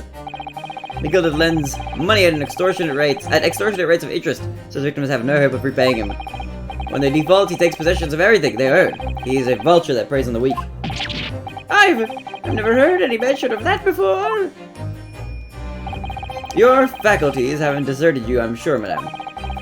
So has this thought not crossed your mind? Would a man wealthy enough but to buy London in its entirety and not have a carriage of his own? That's an interesting point. What possible reason could this man have had to make use of a public omnibus service? Well, he says he falls asleep or something, right? Oh. You're not saying that. The victim, poor brickmaker, had next to nothing to his name, save considerable financial liability. It will come as no surprise that his creditor was the accused, Mr. Magnus McGilded. But let it also be known that the very day Mr. Mason was killed, was the final repayment date for his debts. Good gracious! The brickmaker was destitute. He had lost his house. He had not a shilling with which to repay his debts. And in the end, his pitiful soul had the very last thing he owned taken from him. His life. Very dramatic. By the merciless philanthropist, the pretender, Magnus McGilded. I don't believe it. Hold it! If I might add something briefly. Mr. Sato, you claim that the victim had been lent money by Mr. McGilded, but where's the evidence to support your claim?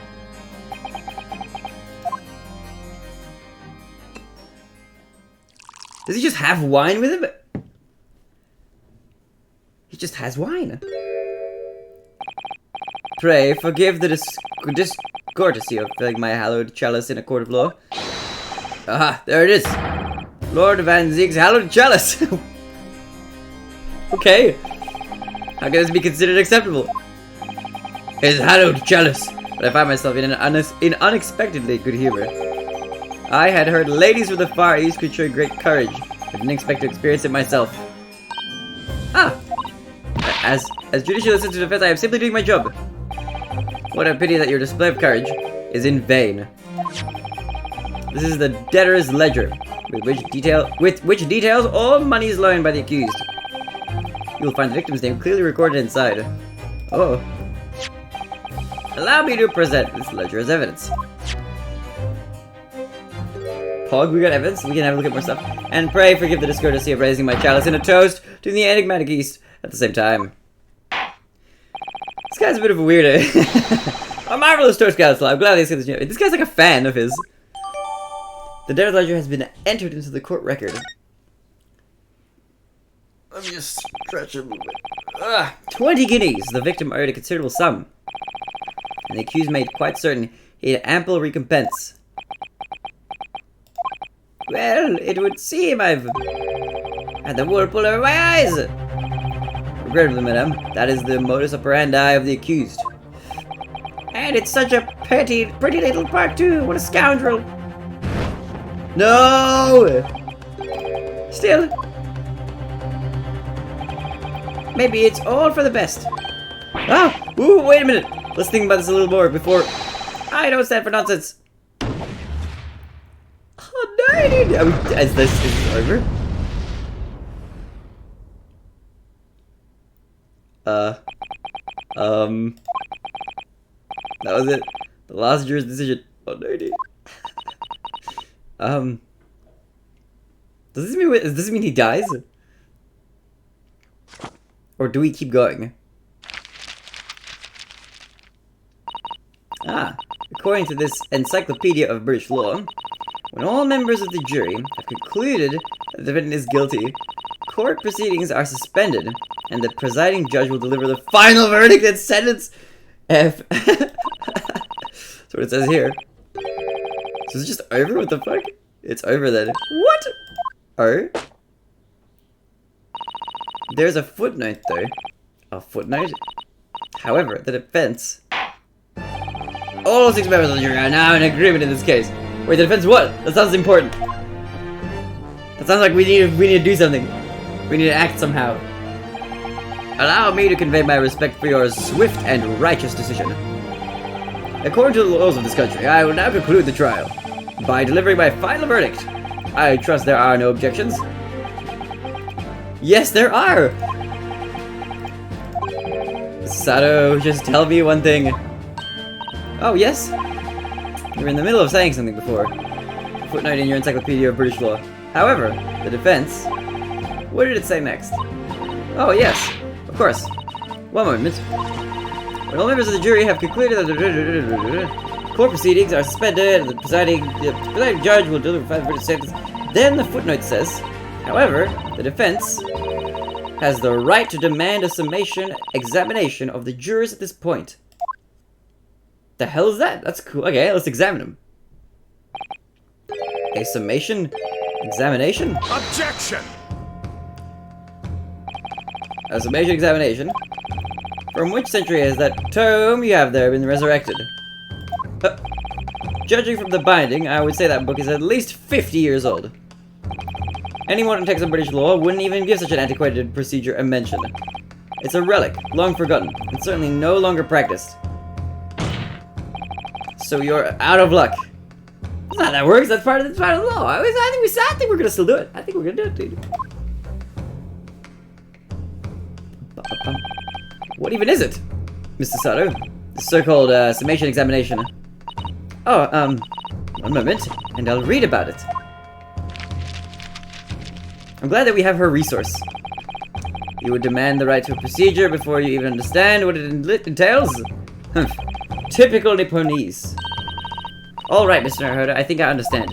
It seems that under this procedure, we would be able to appeal to the members of the jury. To do what exactly? Appeal to them to change their leaning and reverse their decisions. And it says here that if successful, the proceedings of the trial must be resumed. Make them reverse their decisions. Yes, in times gone by, barristers will use a summation examination to attempt to influence the jury's decision. But that procedure became something of a formality with no practical benefit really, so it rather fell out of use. I wonder why. Because it was devoid of purpose. Changing just one member of the jury's mind would be hard enough, let alone several. No self-respecting defense barrister would even assert his right to try in this day and age. Ooh. So we're gonna be pretty sick if we manage to do it, is what you're saying. Am I hearing that right? We're gonna be pretty fucking cool if we manage to sway the jury. Still, I don't see any mention of the procedure actually being formally revoked. What are you suggesting? I am suggesting that although it may be antiquated and largely forgotten, it isn't yet extinct. What do you think, Mr. Naruhodo? A summation examination. Our last possible option. Do we assert our right to carry it out, or admit defeat? We will assert our right after I go pee. I'm gonna go pee, I'll be right back. I'm gonna refill my tea. If you guys have beverages, go get some refills, I'll be right back. The tea is getting to me now.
Alright.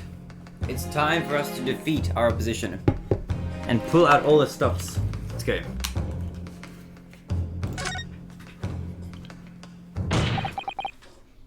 defense, which is to assert its right to a summation examination.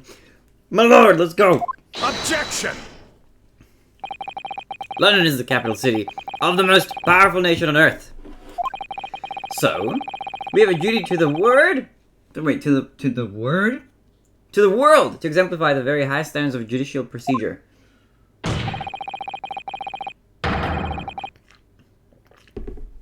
Summation examinations are an embarrassment that should remain buried.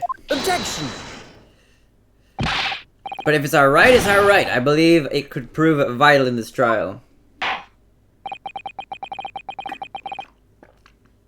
The defense's petition is perfectly valid. The court will proceed with the summation examination. This is madness. Foreman, are you and the remainder of the jury ready? Yeah? Well, I'm not, there's no mention of this in the letter I received, you see, so, Oh, yo! Zephyr! Just your local number 1-bit boy dropping in for 30 seconds. Yeah, Stay hey! safe, much love, all that jazz. Thank you for the 1,741 bits, little Zephyr, thank you so much, holy moly!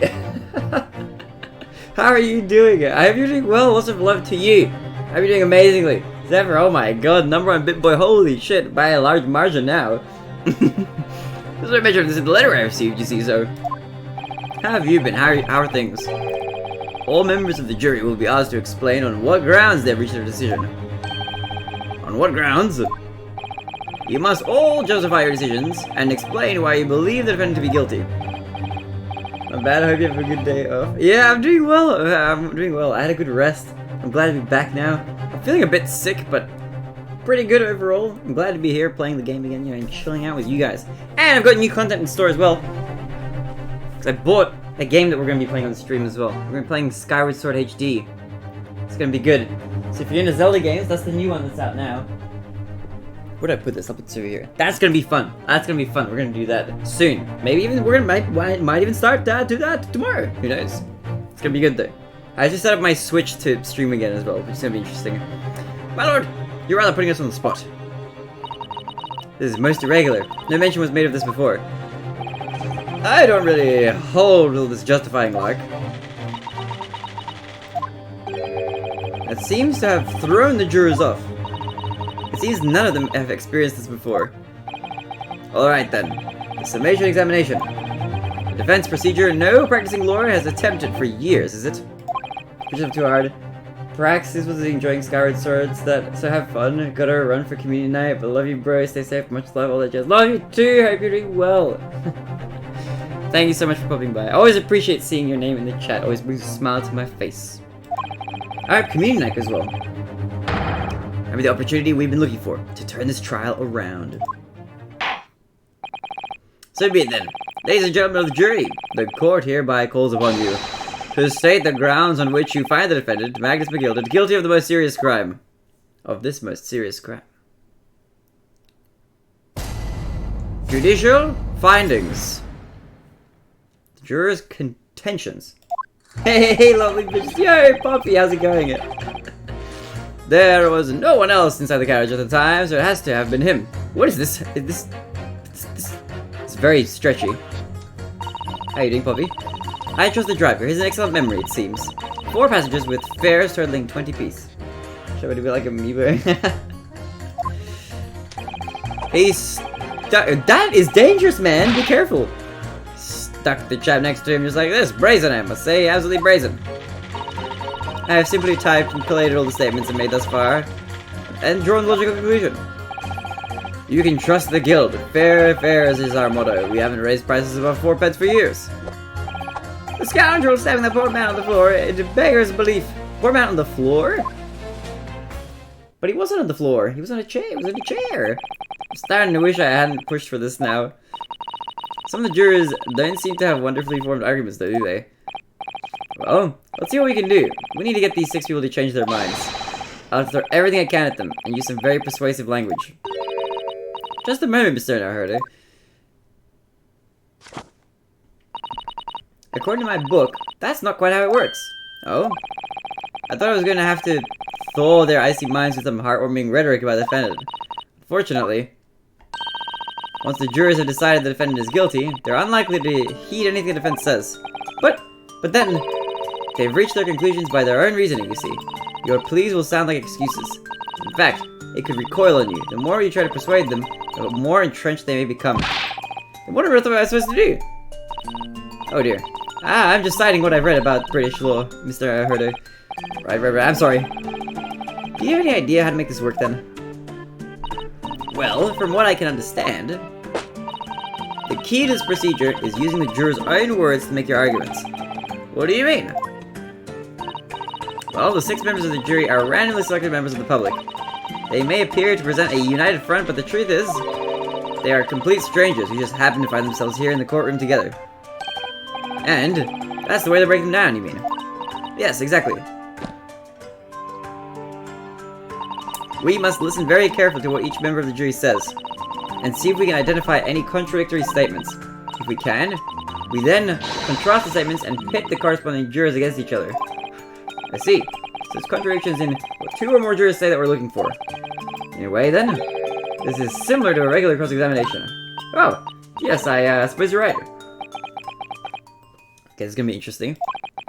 Find contradictions in their statements, and pit the jurors against one another to break them down. Alright, I might be able to pull this off. No, that's not right. I have to pull this off. Alright. Let's pit some jurors against each other and see if we can find any contradictions. Can we start the proceedings, counsel? I would like to ask you to take the stand for this. I'm expecting a clear and concise rebuttal. Yes, my lord.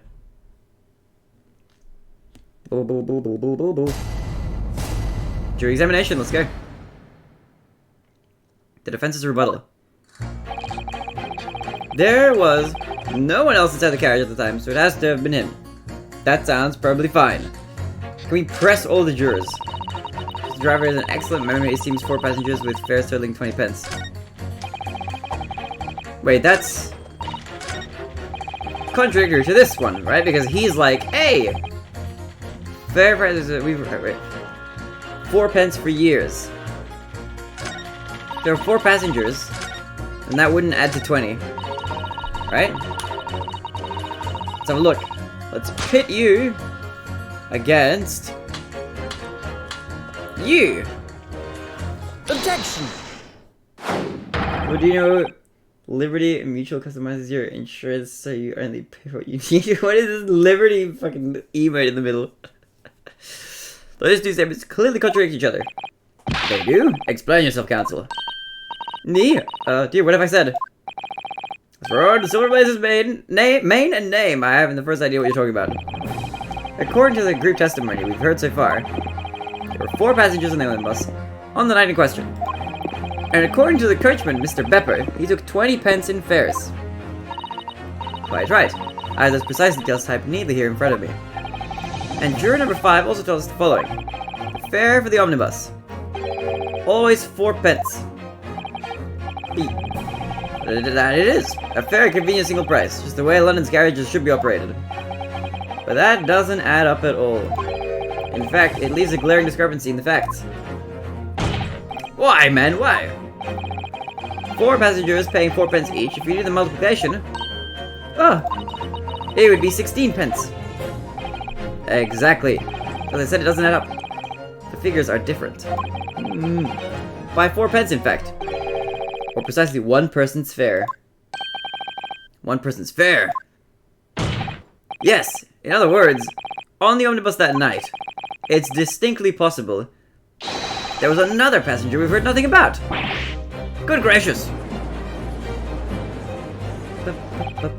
This can't be right. Coachmen of the guild are good, honest men, one and all. Trustworthiness is our watchword. Figures your coachman claims most certainly do not add up. Your watchword, good sir, is a fallacy. I beg your pardon? Mr. Guildmaster, I think you ought to consider that if this trial were to end now, the news will surely spread all over London. The news that one of your coachmen tried to hide the fact that he lets nefarious characters ride his omnibus. Ugh! Alright then, how do I make it so this miserable trial doesn't end,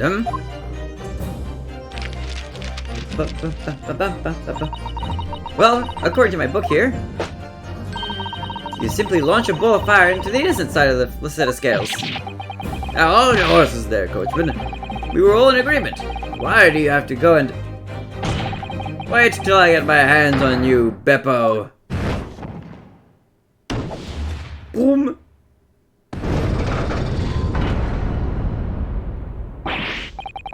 This is all very irritating.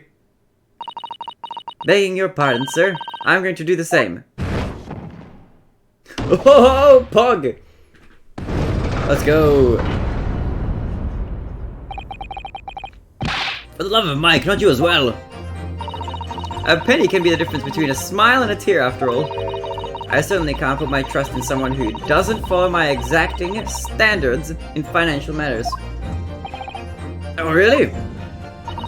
I, for one, think it's only proper that we hear from the witness again.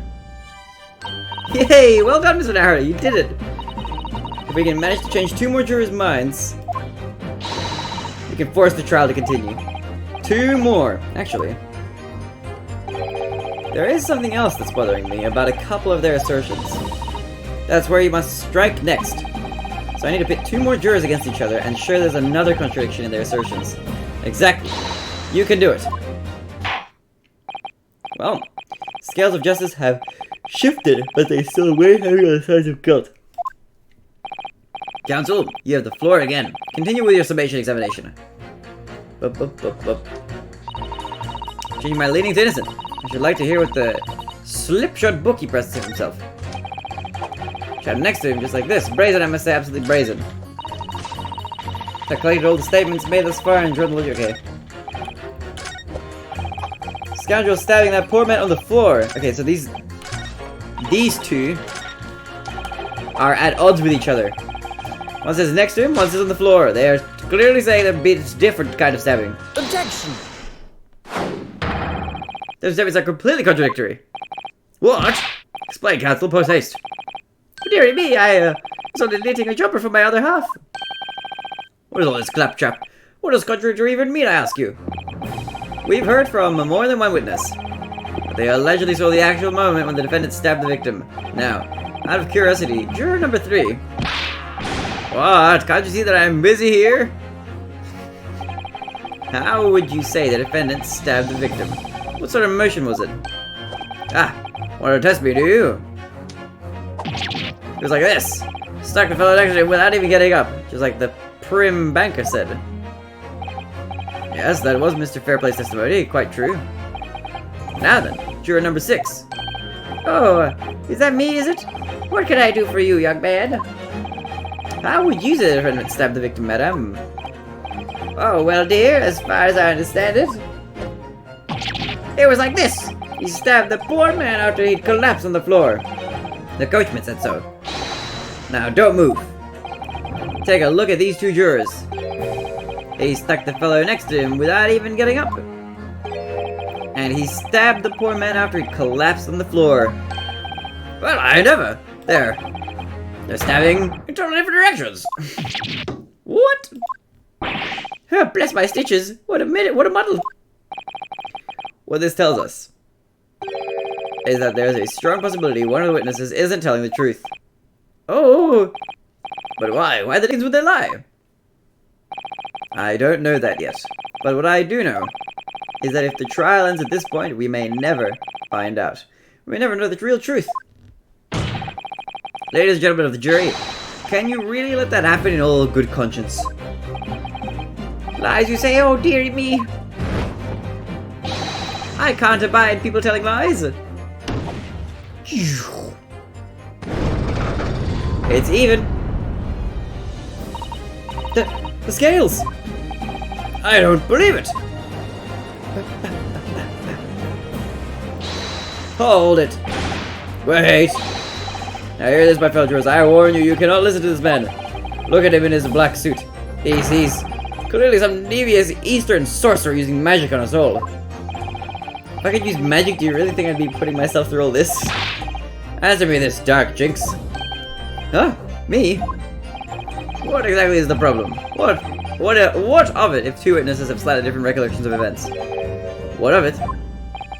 Let's say the Shylock did stab the victim as he was sat next to him unknown to us.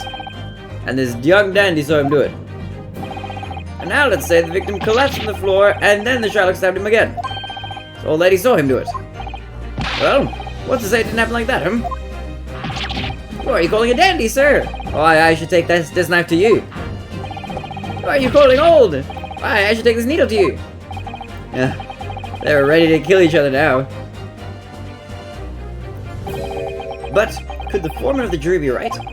Did the two witnesses see two different moments of the same crime? It's out of the question. I can't say it's possible. Unfortunately, Mr. Foreman. What is it, you dark things? Come now, come on, out with it. What you're suggesting is impossible. It's out of the question. What? What are you talking about, man? How can you possibly say that? You do realize that I'm only doing my job. As a foreman of the jury, I have a responsibility to steer everyone in the right direction. So where's your evidence, man? That's what we want to see. I say the first two witnesses saw two different moments of the same crime. If you say that's out of the question, show me some proof. It looks like the only way I'm going to convince him is to present him with something he can't dismiss. Some irrefutable hard evidence. As you wish. What? I'll give you the proof. It's out of the question that the two witnesses saw the two different members of the same crime, as proven by... I mean... a single stab wound. So there's only one. Take that! One stab. Only one. The victim's autopsy report. According to what's written here, Mr. Mason was stabbed in the abdomen only once. Ah! Only once! It's quite simple. The victim was stabbed precisely one time. Which means the witnesses couldn't have possibly seen it happen two different times. It's true. How do we explain that? Alright. I concede defeat.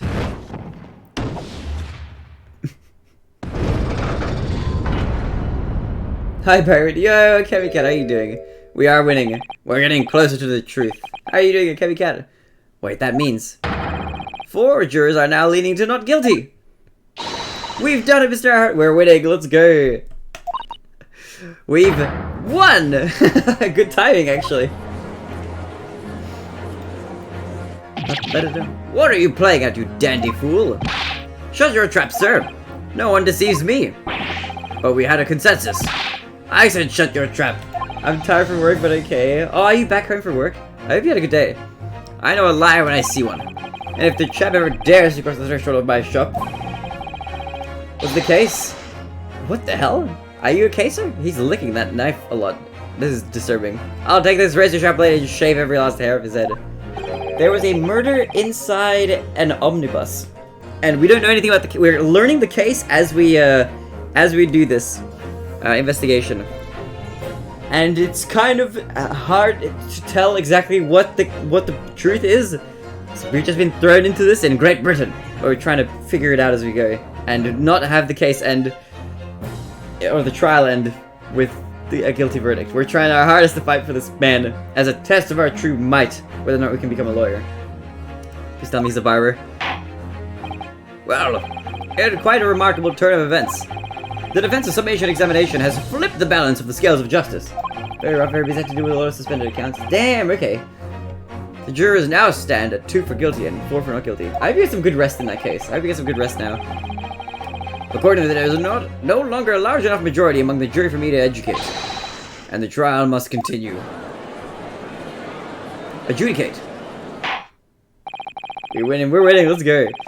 I hereby ask the defense, prosecution, and witnesses to return to their places. And I call upon all of you to continue to pursue the truth. Bum, bum, bum.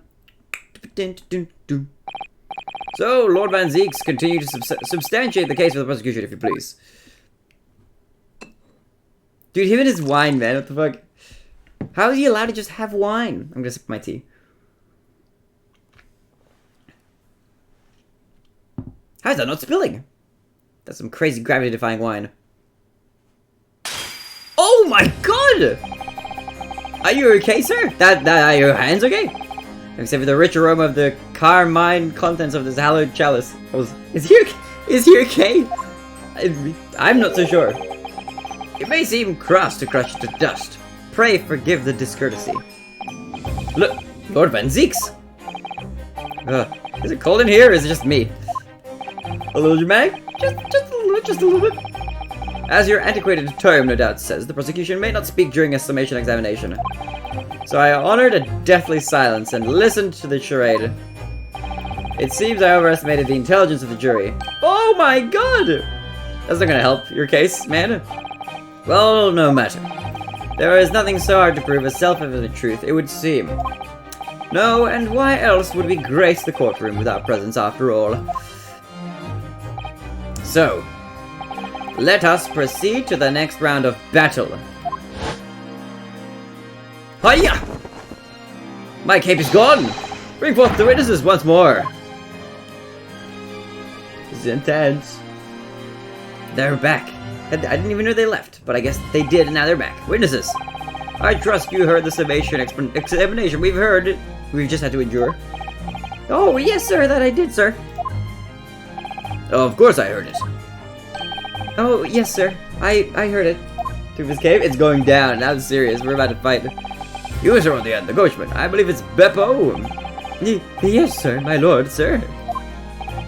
If it transpires that in your previous testimony, you were attempting to veil the presence of a fifth passenger in your omnibus, you'll be found guilty of perjury. Oh, mio dio. Now then, witnesses, I hereby call you to testify before the court again. You will explain the various misgivings brought to our attention by the defense's summation examination. Very cute. Little old man. It's very cold, this man. Various misgivings. I only carried 4 passengers that night, I swear it. But, well, I for one was told I had to pay 5 pence for the bus. Hey, he fiddled us on the fare, he did. And then I saw that blood-curdling sight as well. It's all too much.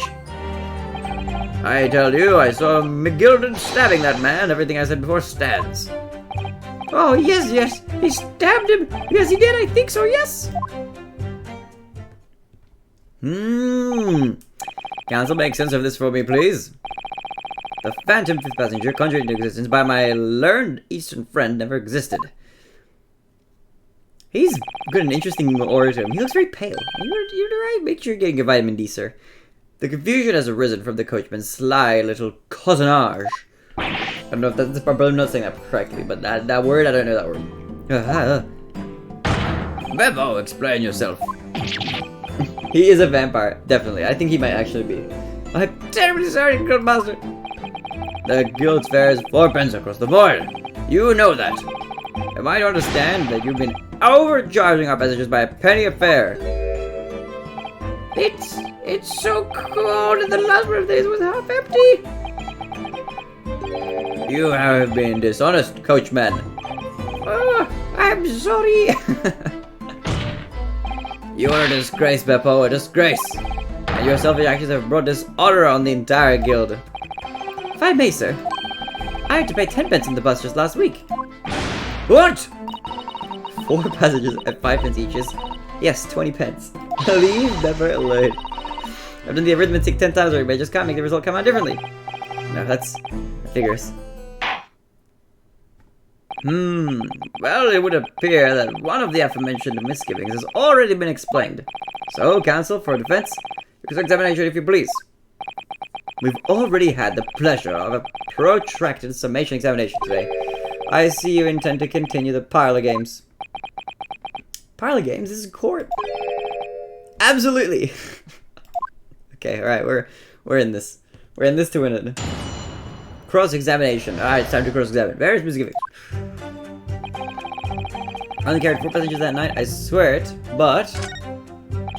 Well, I for one was told I had to pay 5 pence for the bus. Why? Hold it!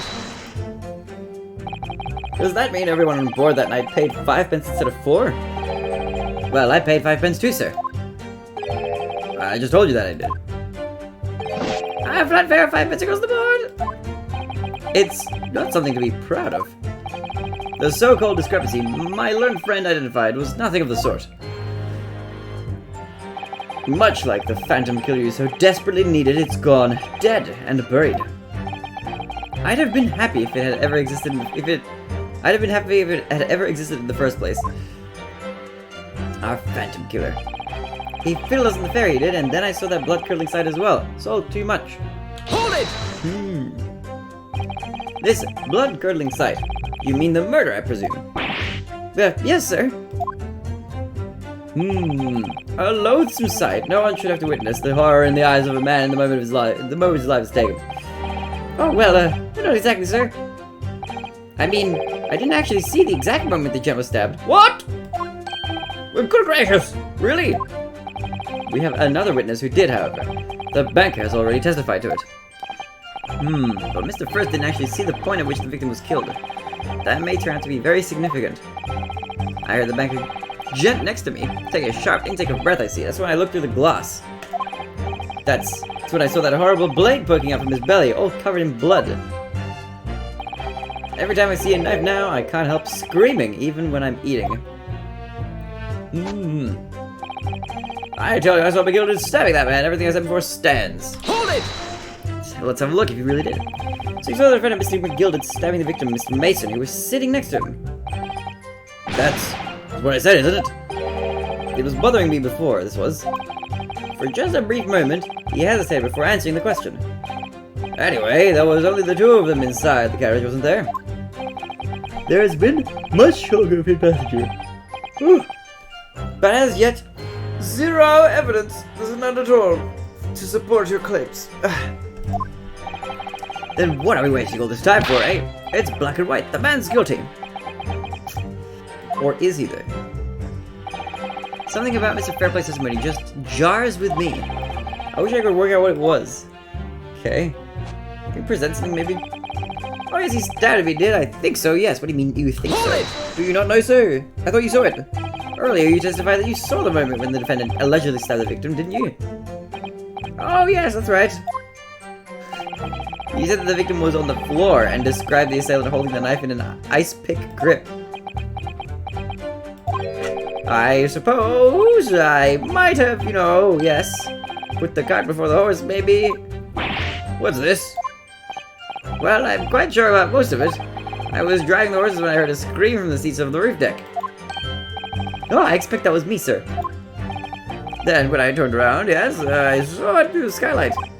The gentleman was on the floor and the knife was sticking up out of his midriff. That's right, yes, and the fellow holding the handle was the famous man, yes. So, in short, you didn't see the moment when the victim was actually stabbed at all. Well, I really thought I did, but when I was going over it again in my head, I guess I must not have. No, I suppose I didn't at all. I didn't actually see the precise moment of stabbing the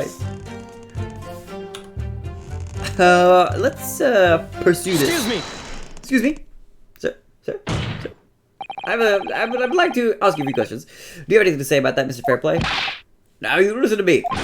I know what you're thinking. He didn't really see the exact moment the fellow was stabbed. What are the chances of that? Eh? Are you asking me or telling me? He's getting flustered. I might be able to extract some new information from him if I answer him cleverly. Could he have just happened to see the exact moment the crime was committed? No chance. Well, it is a little hard to believe, certainly. Unless you spend your time peeping through a skylight on the top of an omnibus, that is. Oh, peeping? I'm a respectable city banker, I'll have you know. And I know what I saw. I remember it as clear as a Ballarat day. It was a grim scene, I don't mind telling you. Look at his sideburns, dude. They're very angular. Thank you, Mr. Fairplay. Look at that. Oh, excuse me if I was getting a little hot under the collar there, my lord. I would ask you to supplement your testimony, but with a clear statement about what exactly you saw. Oh, I can do that all right. I'll tell you just how great it was. Do you think I'd forget the sight of those blood-soaked hands after that butcher stabbed the man? What are you talking about? Blood-soaked hands? I think you mean gloves. Because they're not hands. His hands were fine. Deduction. His hands were clean, probably. I mean, he was wearing gloves. Blood-soaked hands? Well, I admit that soot might be laying it on a little thick, but... But anyway, there was definitely blood all over them. Both of them were covered in it. Well, I'm very sorry to disagree, Mr. Fairplay, but that's more than a little peculiar. What? Here are the gloves worn by the defendant, Mr. McGilded, on the night in question. Oh yes, right. And there certainly does appear to be a sizable dark-colored stain there. But, as I'm sure you can clearly see... Oh, it's just not on both hands. It's only on the right-hand glove. Oh, what are we chewing my cane? Are you okay, Fairplay? In short, Mr. Fairplay, your testimony is inconsistent. Oh, yeah! Oh my god, but no, that can't be right. You're the liar here, then. We're going to chew on my cane some more. That's right, you were quite clear about it. You said it with both hands. Oh, I'm gonna chew my cane into pieces. Mr. Fairplay, if your last statement was a lie, it calls your entire testimony into question. You say you saw the moment the victim was stabbed, but is that really the truth? Objection! It was a simple mistake. You can't justify accusing this man of lying. Yes, it wasn't both hands, it was only one. But the fact remains. The victim's blood was on the accused. Objection! No, Mr. Fairplay categorically stated that he saw blood all over both hands. Which means that there's a strong possibility that this witness was deliberately trying to mislead the court. Why was he making for pity's sake? Why, we're gold standard. I'm a gentleman, not some gutter snipe. Upstanding members of society don't prevaricate. He's claiming to have no reason to lie. But is that really the case? Mr. Naruhodo, if we have some evidence to explain why Mr. Fairplay might be lying, it could turn the tide in this trial completely. Something to show that this man has a compelling reason to lie in his testimony. There is evidence, but what is it? I don't know what it is. My lord. Yes, Gonzo. The defense is ready to present evidence. By Jove, are you sure? Yes, evidence that will clearly demonstrate why Mr. Fairplay had a reason to lie in his testimony.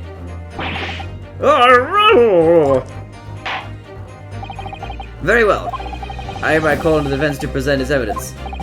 The evidence that demonstrates a motive for the witness's alleged depiction of the court? Deception of the court? Okay. There's a crime scene photograph. Is there anything in here? Maybe I should examine the ledger. Let's have a look at this. Okay, let's examine this. Can I undo this? Portfolio must contain all sorts of secrets of London's gentry. Oh dear, do you really think we ought to look inside? Well, it's not as though we know any of London's gentry personally, is it? Apart from our great detective friend, perhaps? Actually, I wonder. I assure you we will not find Mr. Sholmes' name inside. Well, let's see what we find.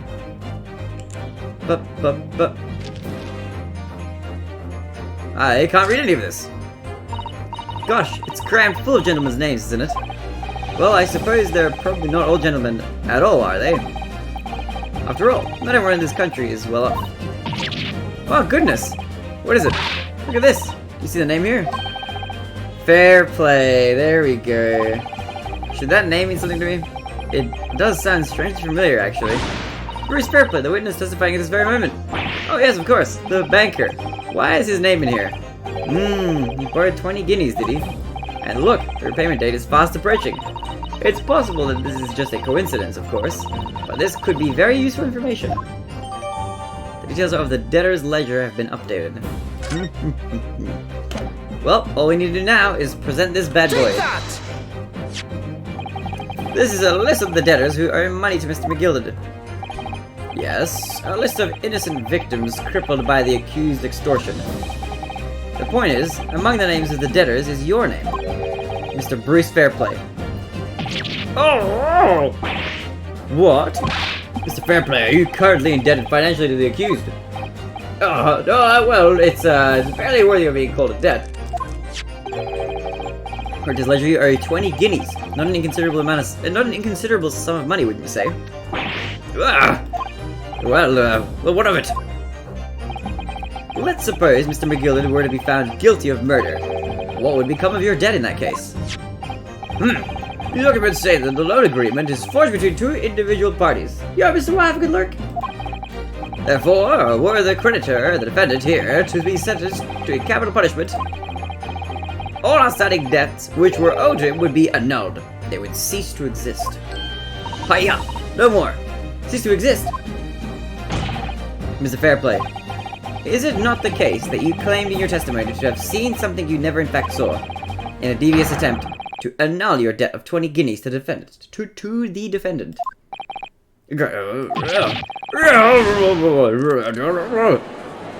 That's a yes. It's definite yes.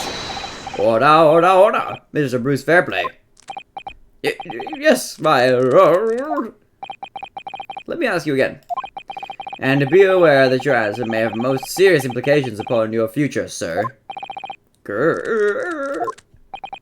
Did you, or did you not, see the precise moment, in time, at which the defendant is alleged to have thrust a knife into the victim?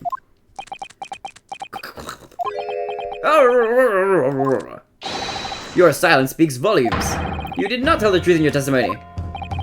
Alright, now let's not make a melodrama out of this. Perhaps I did overstate the truth a pinch. A pinch? But it makes no difference. I definitely remember seeing blood on McGilden's hands. Both of them. Objection! And yet only one of the defendant's gloves, which we have here as evidence, is stained. So you keep saying. I wonder if I might be allowed to speak, sir. Go ahead, Mr. First. Well, thing is, I think I remember seeing it myself, as it happens. Seeing what? The blood, sir, on the assailant's hands. I think, yes. I am almost sure that it was on both of his hands, and not just one. So I'm back. Welcome back, Panda. What? What? How are you doing? Humph. It would appear that we're going to need further testimony from all you witnesses. This time, I would like to know precisely what you did and what you did not see. Do I make myself perfectly clear? Yes. Mr. Naruhodo, this is good news. The course of the trial seems to have shifted slightly at last. It's like Muck with Rockwood, but he left and it doesn't save. Oh, what rips? Yes. I might finally have a chance to turn things around here. Witness testimony. Look at his sideburns and his mustache, which is like a big W. There was blood on both hands of the assailant. I sincerely and distinctly remember that. However, I suppose you might say that I didn't see the exact moment the stabbing transpired, if that matters. I remember seeing the knife, and I remember seeing both of the attacker's hands with blood on them. I didn't actually see anything myself, no. Not until I heard that scream. Anyway, the fact remains, there can't have been anyone else inside that carriage, or else we all would have seen. That's not true, actually. Because they could have sat, like, opposite the dude, and you wouldn't see. That wouldn't be visible. Yo! Rocco was raiding with a party of 2. Lots of love, Rocco. Thank you for the raid. Let me give you a shout out, Rocco. How was stream? I thought it said cock raid. I was going to say, oh my god. I read that completely wrong. How are you doing? Cam bam. Lo and behold. It is true the fact, not one of you was witness to the crucial moment of the crime was perpetrated. Me too, Barricade W. I can't believe I read that so wrong. Apologize, my lord, but honestly. How you doing, Cam Bam? How you doing, Rockwell? How was the stream? There was no one else inside that carriage, and the man's hands were covered in blood. Grr. That much incriminating evidence is tantamount to saying we saw the man do it.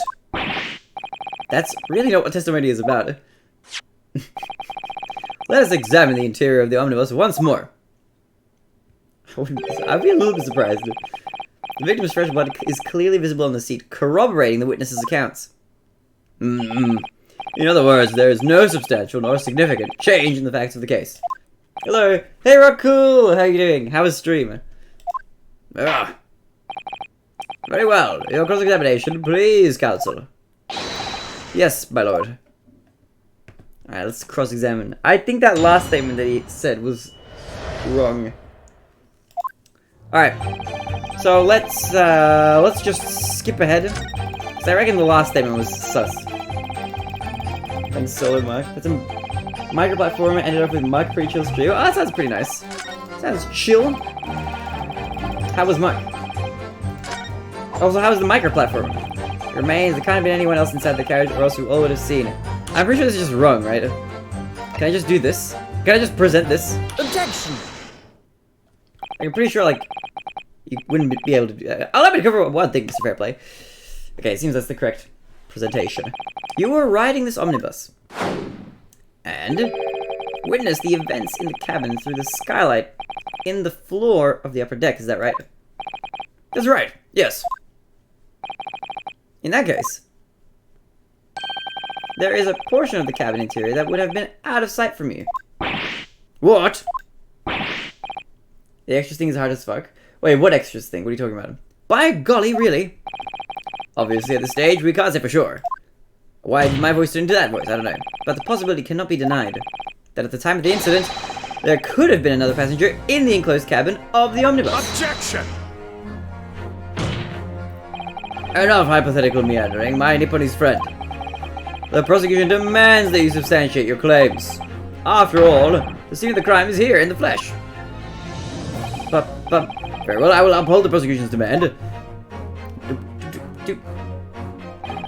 You will identify the error in this cross-sectional plan of the omnibus.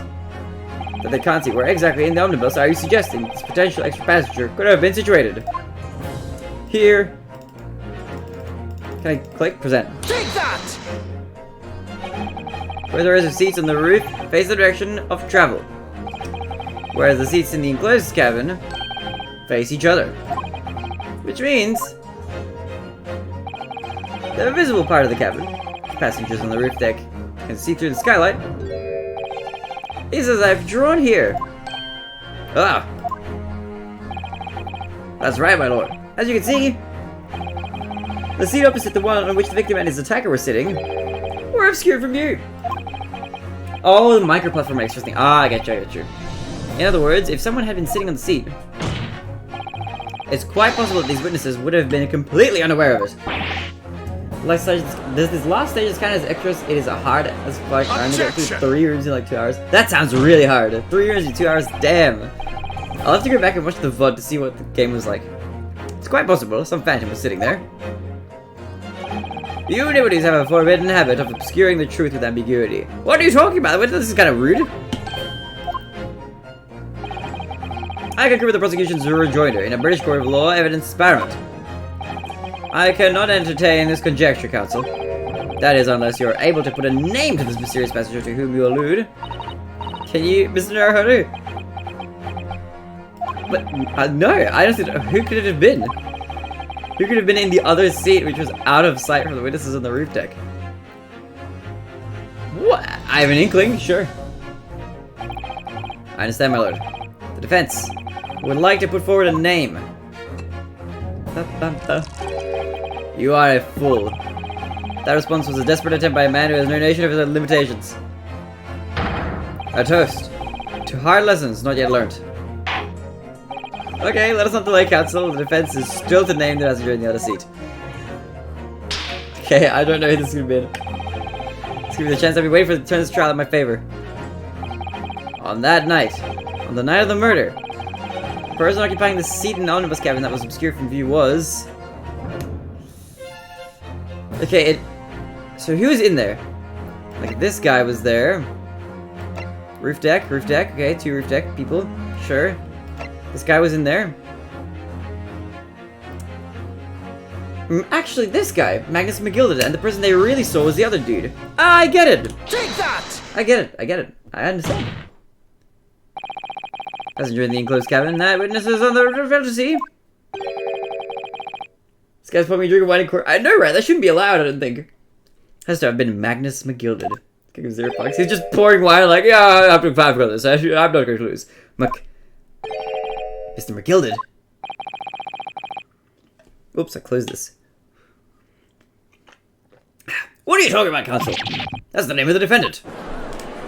That's the name of the defendant. What the fuck? Objection!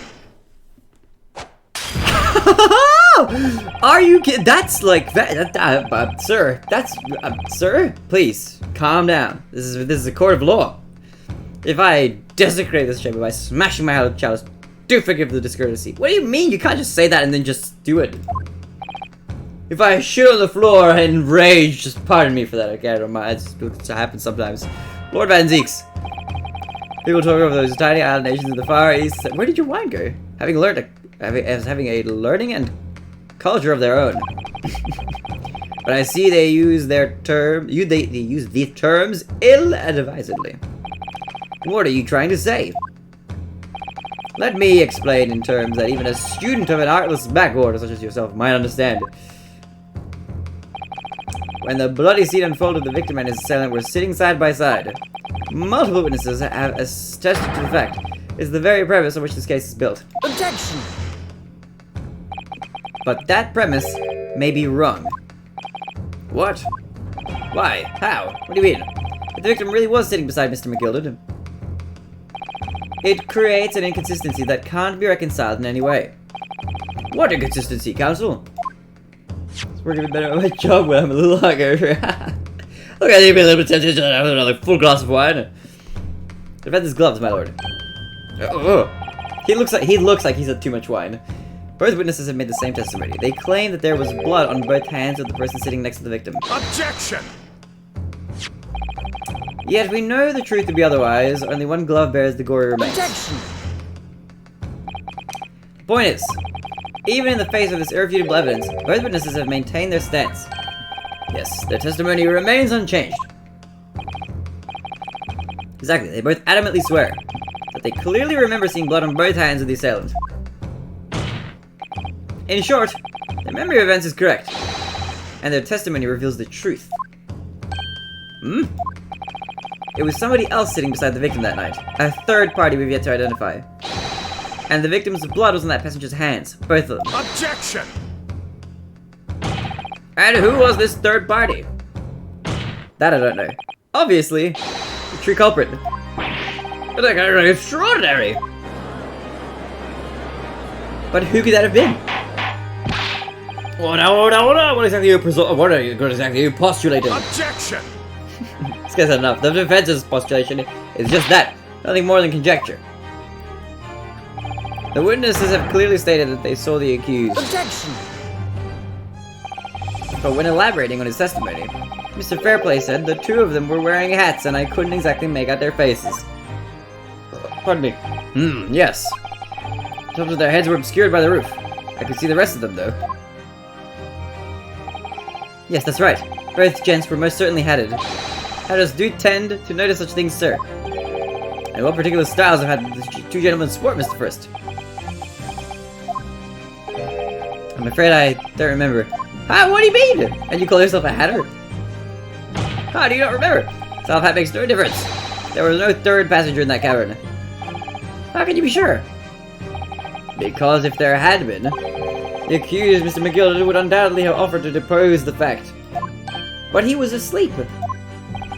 Unless, that is, you are proposing an even more preposterous explanation.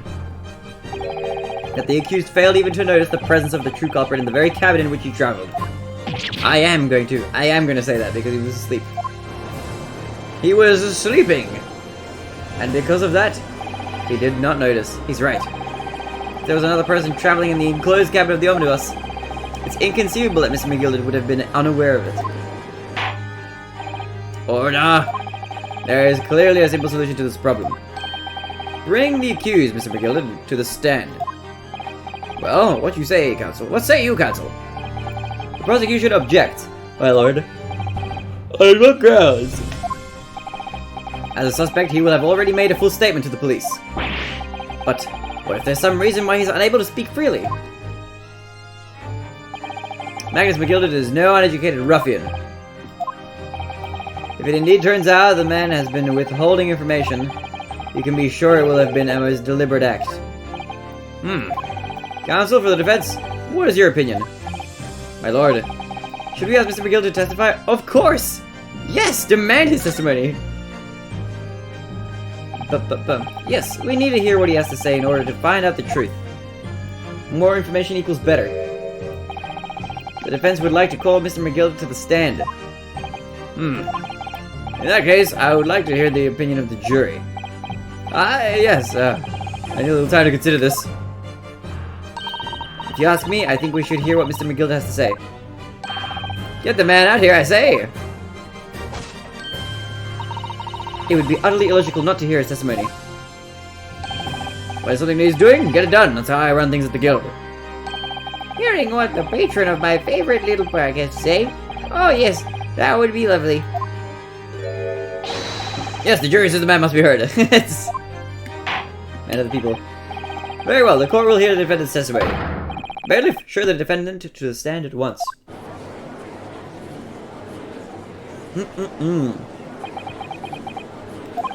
Now, maybe what actually happened that night will finally become clear. I think he just slept, right? He just said like, I fell asleep, lol, whoops, and that's why he didn't see. Let proceedings be resumed. Mr. McGilded, have you been listening to the discourse of the day? It's like Willy Wonka. To be sure, I have, my lord. There are now 2 matters on which the court desires to hear from you. The first is whether or not there was a third party with you in the omnibus cabin as proposed by the defense. The second is that if such a person was indeed present, why did you conceal that fact from the police? Begad, no, 'tis not my nature to hide anything at all. I'm like a leprechaun. Just answer the questions, please. The truth of the matter is, I've been desperate about this all along. Do I tell you all, or do I keep your mouth shut? Tell us what, Mr. McGilded? The fine fellow representing me is absolutely right. In the carriage on the night with myself and the other man, there was another passenger. It's true. Aye, and 'twas me who helped the little urchin get away after it all happened. You... What? I thought he was asleep or something. I thought he said he fell asleep and he just didn't have any recollection of it. No, Magnus McGilded. That convenient excuse can't save you now. I'm truly sorry, so I am. Lord Van Zeeks. I'm sure you'll be wanting to know why I said nothing when I was taken in by the police. I do be having a very good reason, I assure you. Which was? Well, the little child was just in the wrong place at the wrong time, and not in any way involved, you see. What? If the police had known the wee one was there, they'd have assumed she'd done it. They'd have hauled her into this here courtroom just like myself. I was only trying to spare her that. Young hearts and young minds are easily damaged, my lord. What? What? And who is this young child of whom you speak? That, I don't know. You don't know? Aye, well, the wee thing just happened to be in the carriage that night. I never saw her before or since. Objection! We have absolutely no reason to believe this man. That might be true. I think your calls for the witness statements to be disregarded by the court. Damn, dude. You know, I wouldn't be surprised if the urchin isn't here in this courtroom as we speak, listening to the proceedings. What? Bang. What the hell? The fuck? What's happening? There's a fire. What? It's no use. What the fuck? Can't see anything. What is going on? What the fuck? What happened? Come on, Mr. Naruhodo, cover your face. Bailiff, don't let the accused escape. Security omnibus. I will call an emergency recess. Bailiff, ensure the defendant is in custody. Clear the courtroom. What is happening, dude? We were hardly removed from this Mayfield courtroom by the bailiff. What? Amid scenes of chaos, people stumbled over one another in their desperation to flee the chamber. What is going on? We had no idea what was happening. All we knew was that for the time being, at least, the trial was suspended. To be continued. Dude, what is happening, dude? Oh. Save your current progress? Yes, we're gonna save the current progress. We're gonna save the current progress. Save it right here in the runaway room. Overwrite the save, yes, let's overwrite the save. I like doing this voice. Save complete. Alright, let's continue. back to the dramatic music. What happened in there? Why is there like a fire going on or something? The Old Bailey. Defendant's antechamber. What on earth has just happened in there? Mr. Naruhodo, I've managed to find out what happened. Mr. Sato, I was told it was an advanced form of smoke grenade. The type of exploding device that releases smoke? It's kind of intense. Smoke grenade? It sounds like something some sort of thing ninjas use. They're just making sure everything is safe now. I think the trial will start again before long. But who would have done something like that? Especially cast someone who was trying to flee the courtroom, apparently. I wonder, do we reckon this is going to be the person in question who did the crime? Was the courtroom white? Well, it's a young girl of around 15 out here. Oh no, a young girl. Then could it be the other passenger that Mr. McGilda was talking about? I guess we're gonna find out. My thoughts exactly. So he wasn't lying. Oh, it wasn't because Mr. McGilda actually. There are so many things I need to ask him about. Yo, is there an option to turn off the dialogue sound in this game? I have no idea actually. Let's find out. Audio. Effects. Mirror sound effects. I guess this would dull the effects, right? But I don't know if that'll turn off like the banging and stuff as well. I don't think it'll just turn off the keys. Bleepy sounds that you're reading? Yeah, I think they're bleepy sounds. If I do this.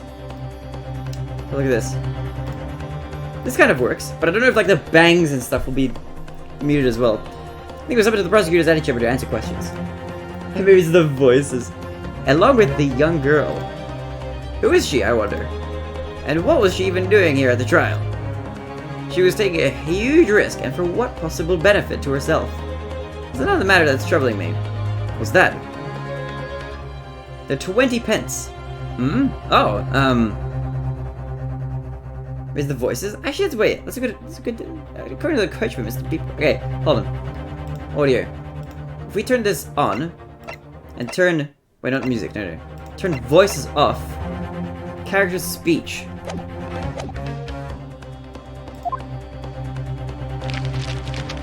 Let's see. He did 4 passengers that night. A fare of 5 pence each. No, he doesn't. Rip. Rip! I don't know what these voices are then. Are those doing like the cutscenes or something? That comes to a total of 20 pence exactly. But now it seems there were in fact 5 passengers. Which means the figures don't seem to add up again. She's right. That is strange. Counsel for the defense, kindly proceed into the courtroom. The trial will recommence in 5 minutes. Oh, thank you, officer. We'll go in straight away. Well, whoever she is, I imagine this young girl will be asked to take the stand and testify now. I really can't imagine what she's going to say, but it could alter the whole direction of the trial. We'll know soon enough, Mr. Sato. Yes. I wonder what the voice's dialogue actually is then.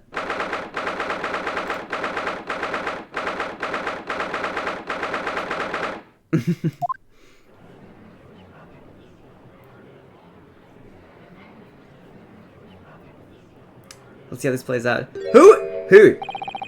There's a young girl next to Mr. McGilded. Look. Did you get the big pack or just the Chronicles? What's the big pack? She must have been the one who caused the disturbance before. Well, after that rather eventful recess, the court will now resume the trial of Mr. Magnus McGilded. Now then, Lord Van Zeeks. My lord. I believe you have established the cause of the smoke which veiled proceedings earlier. It seems to have been an advanced form of smoke grenade of the sort typically employed by the army. Trilogy or something? Oh yeah, I've played the trilogy. I've played it all the way through. The trilogy is really good. I'm excited to play through like more Phoenix Wright games as well. Good gracious, the army. What in the devil's name? It was an elaborate attempt by a young girl to cloak her escape from the public gallery, but she was caught. And now occupies the stand. She's looking kind of sus. Alright, what's your deal? Your name, girl. Are you responsible for the smoke grenade which induced such pandemonium here in my courtroom? What is the meaning of this deplorable behavior? If I may, my lord. Yes, Mr. McGilded. I think perhaps I ought to explain here. Why is it that this wee lass was here in the first place, and why she tried to bolt like that? 'Tis all tied up with the events of that night, so it is. Very well, Mr. McGilded. Give me your testimony. You will explain to the court exactly how this young woman is involved in the case. Mr. Brain Creek, he's gonna be here today. Hey, Arctic! Do you know how long till it arrives? How have you been? Just what did happen that night? It's not like a defense lawyer needs that information or anything. Witness testimony. The young girl. On the night in question, I took the back seat in the omnibus and promptly nodded off. Then a Bagura, a loud thud and a wee scream woke me up with a fair start. There was a fella collapsed on the floor at my feet, so I sat him up on the seat across from me. Then I turned to find where that scream had come from, and bless my soul, what did I find? There was a child in there, all curled up in a ball, hiding her wee self away. Within the next 2 hours? Let's go, you have to give me a review. That's gonna be sick tea, let's go, let's go. I remain somewhat baffled, I confess. But from what I gather, on the night in question, this young girl was indeed riding in the omnibus, is that correct? Also, how have you been, Arctic? What have you been up to? 'Tis exactly as the defense counsel said. This last was the fifth passenger, my lord.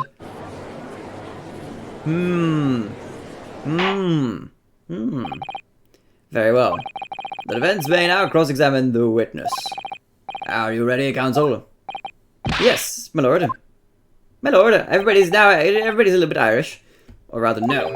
I have no idea where to start. Alucard. Cross-examination. Oh! Arctic, you know what I bought? We're gonna play on stream? This game! Look! Pug! The new Zelda, the Skyward Sword HD. That'll be fun. It's gonna be fun. We're gonna play it on stream. I don't know when we're gonna start. Maybe tomorrow. I think we might start tomorrow. I'm gonna set up my Switch and everything. All the night in question, I took the back seat in the omnibus and properly nodded off. That's fine. Then Bagura, a loud thud and a wee scream woke me up with a fair start. We didn't know about this. Wind Waker HD. A loud thud, you say. I had a scream. Aye, that's right. How can I explain it? Wait, did I say Wind Waker HD? I meant to say Skyward Sword if I said Wind Waker. It was the sound of someone falling to the ground, that sort of noise. Do you think it was the sound of Mr. Mason falling to the ground floor having been stabbed? Wait, to the floor, not ground floor. Well now, you'll remember I was asleep at the time, so I wouldn't like to say. And when the sound woke me and I opened my eyes, there wasn't a soul to be seen in the carriage, but I fell on the floor. You didn't see anyone. But at the same moment, you did hear a scream. Ah, from the seats above you on the roof deck, I presume. Not above me, no, my lord. 'Twas from inside the cabin. But I wasn't altogether thinking about the scream. No, I was too stunned by the desperate sight before my eyes. There was a fella collapsed on the floor at my feet, so I sat him up on the seat across from me. Why did you do this? Hold it! You sat him up, the victim, you mean? That I did, on the seat across from me, as I said. I could plainly see the poor devil was already gone. And you wouldn't leave a dead man just lying on the floor now, would you? Why not? It's the scene of a crime. 'Tis common courtesy, so it is. I find that a little hard to believe. Ara, Lord Zeeks. Now why would that be? You wake to find a man lying dead at your feet in a carriage. Any normal person would hail the cabman. Any upstanding member of London society, that is. Well now, as you know, I'm in something of a special line of business. The business of lending money at exorbitant rates of interest. Unfortunately, my lord, not everyone is thankful for the help I offer them, and some would even see me dead. So I do try, where at all possible, to avoid getting myself in a tangle with trouble. Are you suggesting you were just going to leave the man there?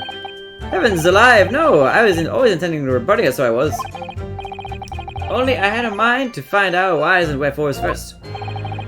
The whys and wherefores? Right you are. There were some details I wanted to understand before anyone else got to meddling. That wee scream I heard, for example. Wouldn't your good self just do the same? Do just the same. Yes, the scream he says he heard at the same time as the thud of the victim collapsing. Okay, alright. So what did I find? I'm just gonna press everything. I'm afraid I don't understand. I'm sure you told the court that there was no one else in the carriage except yourself and the victim. So I did, sir, so I did. As far as I could see, that is. What do you mean by that? Well now, 'tis a queer thing. The wee scream I heard as I woke up. It came from, if you'll excuse the vulgar expression, under me backside. Good gracious. Under your backside. Sorry, SSHD was a certified vertical. Oh, it's all good. Fog. It's gonna be sick. I'm excited. I'm so excited to play it. I haven't played Skyward Sword since I played on the Wii like years ago, so this will be really fun. Under your backside. And when I lifted the seat on which I had been sitting, I found there was a wee cubbyhole there for storage. Mr. Naruhodo, we can examine the omnibus ourselves, remember? Yes, of course. Ah, the whole bus was submitted as evidence. This would be a very good time to have a thorough look around inside. And that's when I found her. That makes sense. There's a child in there, all curled up in a ball, hiding a wee self away. Isn't there not room for that? My Miata is failing safety inspection. I think they are incorrectly failing it, so I was talking to my cousin to see what to do. Oh! What is it? What's wrong with it? So you was hiding yourself? Aye, that's right.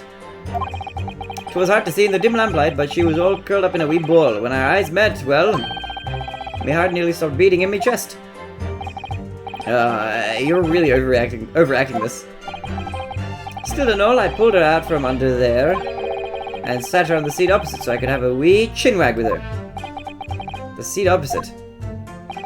That's right, just next to the dead gentleman there. You sat this young girl next to a corpse, sir?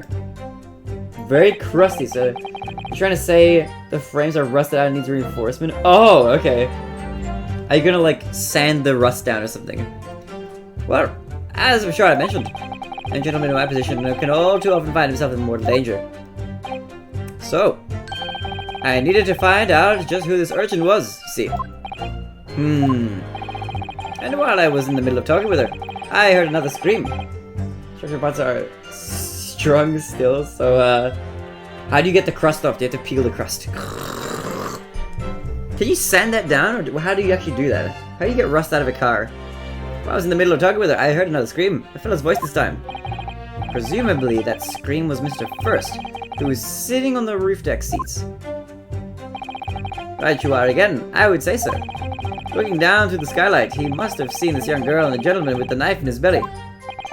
In other words, previous witnesses did not in fact see you at all, Mr. Gilded. What they believed to be yourself and the victim was in fact this girl and the late Mr. Mason. Send it down with the undercarriage of a car in Pennsylvania is always gonna have a bit of crust on it. That's fair, that's fair. Hopefully that gets done though. I was, as I think everyone understands now, I sat at the back of the carriage out of sight. Or at least, hopefully it can pass the safety inspection like afterwards. So what are you planning on doing? Are you gonna sand it down or do something else with it? It is certainly possible. The defendant is somewhat diminutive in stature, and readily confused perhaps with this young girl. After that, of course, with the scream from the gentleman over us, the driver realized something was wrong and pulled up the horses. I do wonder how you must be feeling, Mr. Naruhodo. Doing all the work they're trying to say it needs anyway, but I think they're trying to claim it needs that now it just doesn't need to get the... When it doesn't just to get the work out of me? Ah, okay. Being the defense lawyer, and yet finding myself as stunned as everyone else is at his testimony? Let's just say it's trying. We certainly had precious little time to talk to Mr. Gilded before the trial. But we mustn't be dispirited. We must try to learn all the facts we can. When we arrived in London this morning, I didn't see my day panning out like this. It's Naruhodo. No grumbling, even in your head. Ugh. How did you know? Grumbling mind reader. Okay. Okay, backseat, pulling it off. I thought we screamed, wake me up. Woke up on the floor at my feet. So sat up in the seat. Turned to find out where that scream come from. Bless my soul, what did I find? Child there all curled up in a ball, hiding her wee self away. Can I present something here? I feel like this is not right. Where on earth would she have been hiding?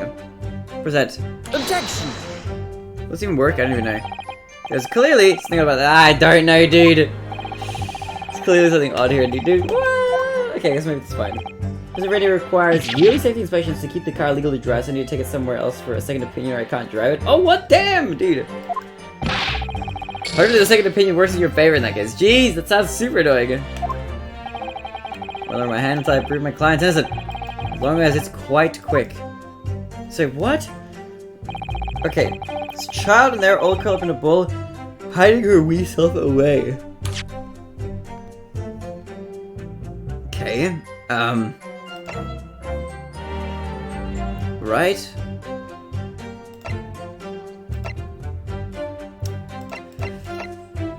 I am, okay, I don't know if people do, I know I don't. What?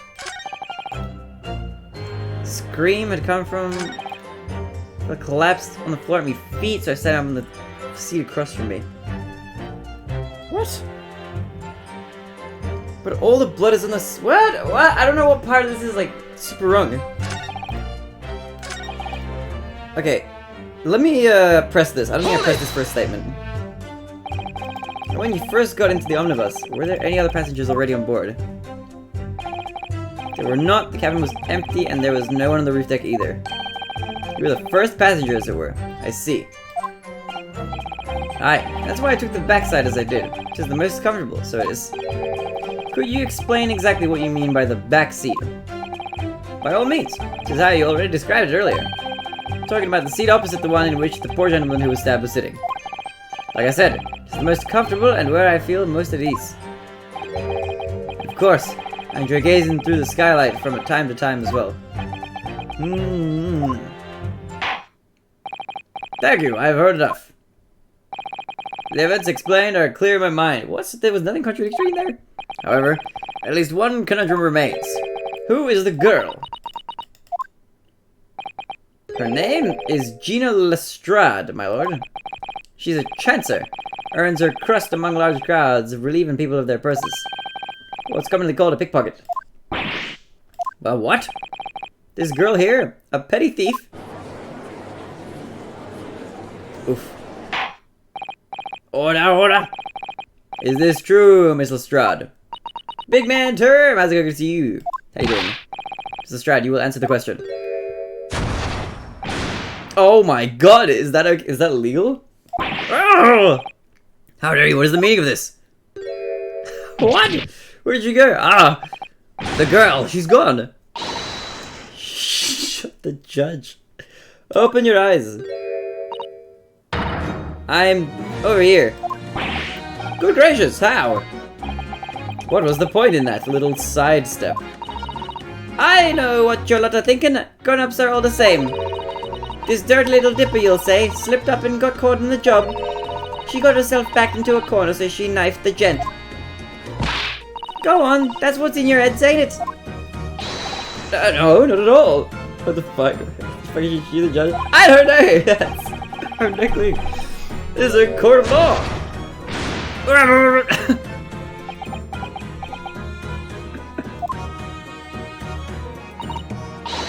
Look, knives are for cowards.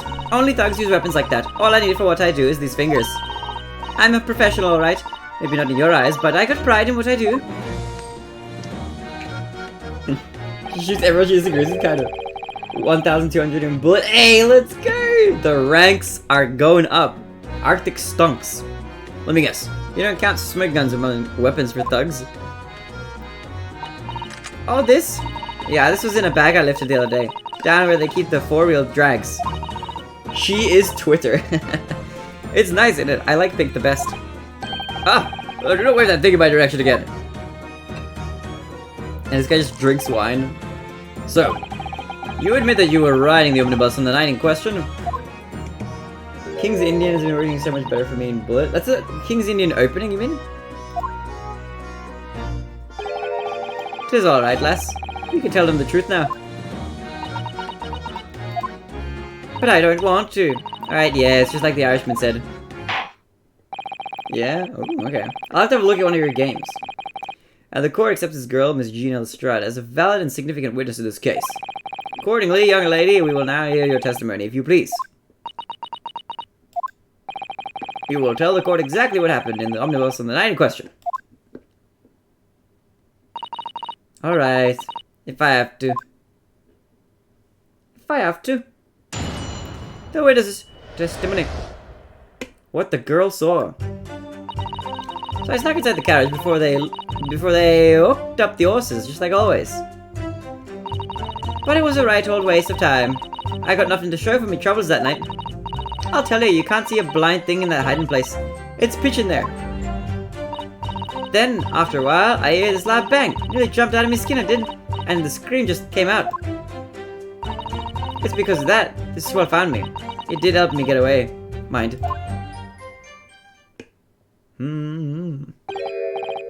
Yes, he let you go.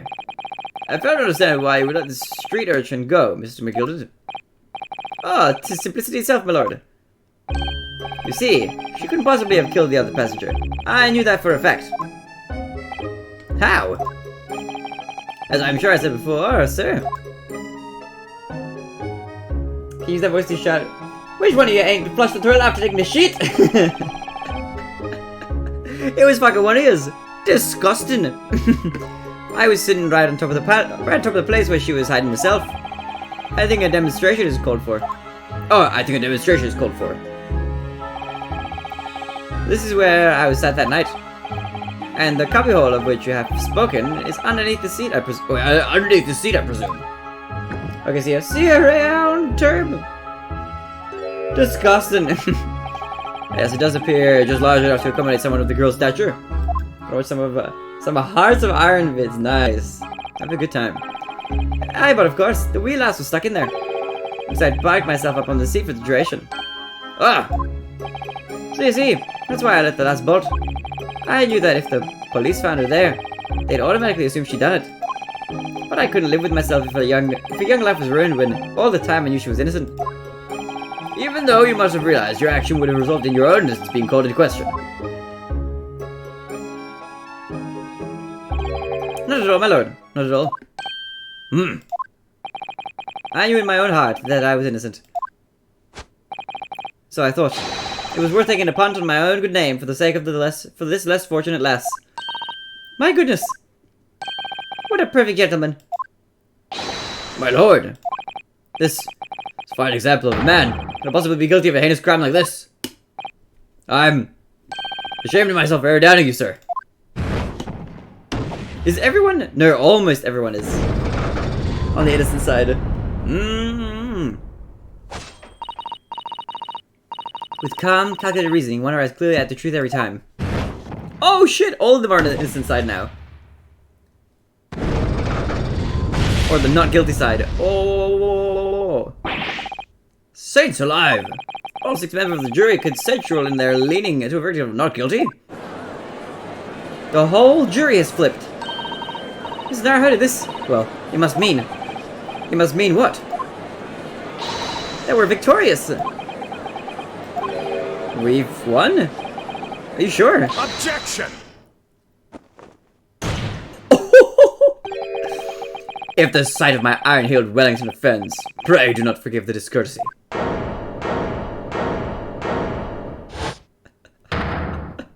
Damn, dude. This really is a consummate example of the one monumental flaw in British judicial practices. Where evidence and reasoning should be paramount, emotion rules the day. Emotion? The witness's latest statement gives us a clear insight into his true nature. What do you mean, his true nature? Do you really think Scotland Yard would have made such a glaring omission? After the incident, the omnibus was comprehensively searched by officers in the police. Obviously, the interior of this cubbyhole, as the witness put it, was included in their investigation. The compartment of the posterior seat was full of the coachman's belongings. It's noted in black and white here at the police report. Good lord! The evidence has been tampered with. In order to corroborate Mr. McGilded's story, someone has unlawfully removed everything from under the seat. What?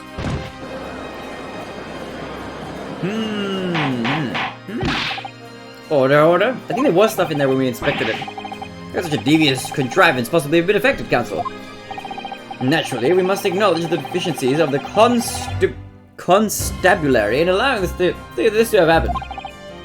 However, I assure you, when the omnibus was wheeled into the courtroom this morning, the compartment under the seat was not empty. Well, my Nepalese friend. Me? When the carriage was submitted as evidence. Doubtless you examined it in fine detail. as with any self-respecting practitioner of the law. Pray, where did you find the condition of the underseat compartment to be?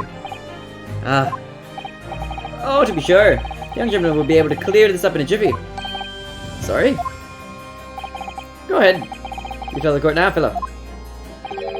Oh, this is all an elaborate excuse by the desperate Lord Van Zeeks. But I did... Well, counsel, do you have something to say on this matter? How am I supposed to answer? What can I say about the state of that little compartment of the seat in the omnibus? It wasn't empty. I can't say I didn't look. I did look. It wasn't empty. I really don't know if giving this answer is helping my case as counsel for the defense. But as far as I remember, at least. When I first examined the compartment, I'm fairly certain there were a number of articles inside it, yes. Are you sure, counsel? I don't know.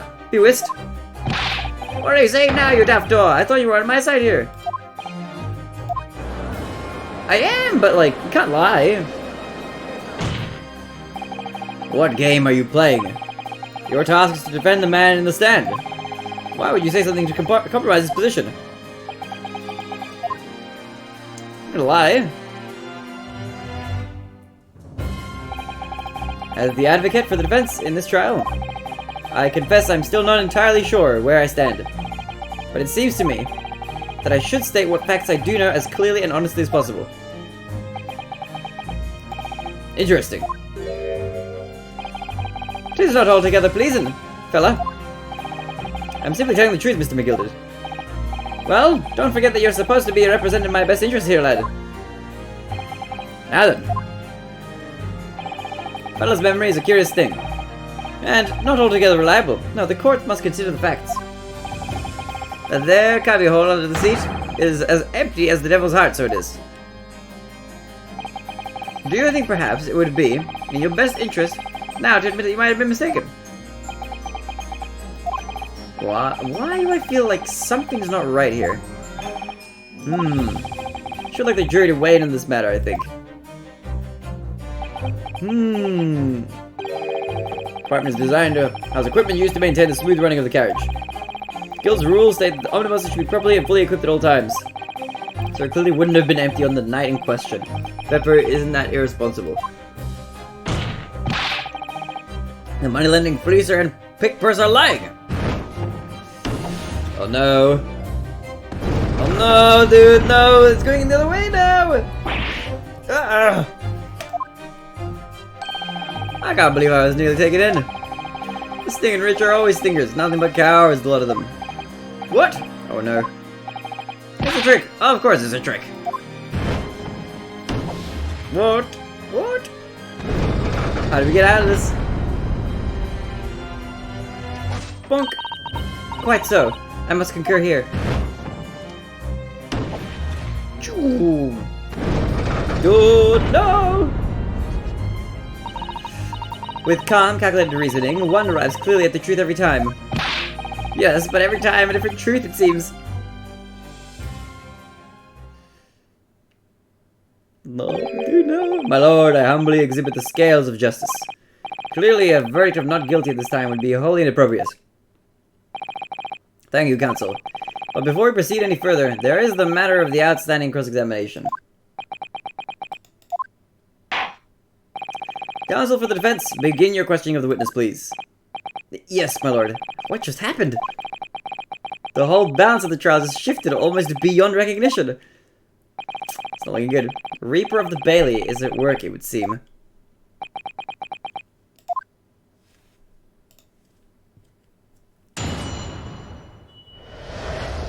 What the girl saw. Snuck inside the carriage before they opened up the horses, just like always. Okay, we gotta press. We gotta figure out what's going on here. So you were already in the omnibus before it even set off on its run. Well, yeah. I mean, what's the point of spending a Joey to make a few bob, eh? That's a rum idea, ain't it? I suppose she means there's no point in spending money to make money. It actually makes sense. Counsel, may I remind you that this girl is a petty thief. Kindly refrain from entertaining her tenants. Well, that does clear up the little mystery of the fares and all. 4 paying passengers at 5 pence apiece, making the 20 To which the cabman testified. And one little scape, Grace ran for free. The red coin of a driver always goes for some grub before his last run, you see? Conk. That's when I slip into the carriage and get myself in under the seat. Nice and easy, right? But your hiding place is a storage compartment. Full of equipment for the coach. No?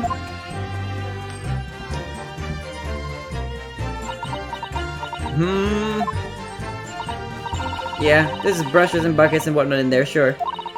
I always chuckle that out and cram it in a corner somewhere. No one ever seems to bother that much. And yet, according to the report filled by the police officer who first arrived at the scene, the apartment was full of such paraphernalia. Well, I don't know nothing about that. Like I said, I moved all that stuff out so I could hide under the seat. That's all I can tell you. It seems we've reached the end of that line of inquiry. Continue. That's a bit weird. It was a right old waste of time. I got nothing to show for me troubles that night. Hold it! Press. You press everything. A waste of time? Why is that? Well, most nights I'm on my own in the God Permit at least some of the time. In the God Permit, at least some of the time. What is this language? I beg your pardon, did you say God Permit? Oh yeah, well, that's what my kind call it. You say the omnibus, I suppose. Point is, any normal run, the carriage ain't got no one in it for a while. And that's when you come out of your hiding place and get away. That's it. Only that night. This cove was sat on me seat from the start. And he didn't budge the whole way, did he? Not 1 inch. I was totally stuck. Do you mean to tell us that you were present in the carriage for the duration? You were under the seat the entire time while events unfolded in the enclosed cabin? Yeah. Right, mister? To be sure. I was as shocked as anyone. You don't expect to lift the cushion you've been sat on and find a child now, do you? So this Miss Lestrade couldn't possibly be the culprit then. Okay. I'll tell you, you can't see a blind thing in that hiding place. It's pitch in there. Hold it! So you couldn't see out into the cabin at all? Not a jot. Most days I push the cushion up with me head and look out the crack. Then I can have a butcher's at who I'm gonna fiddle. I thought you were a pickpocket, not a butcher. I mean, I can't have a look.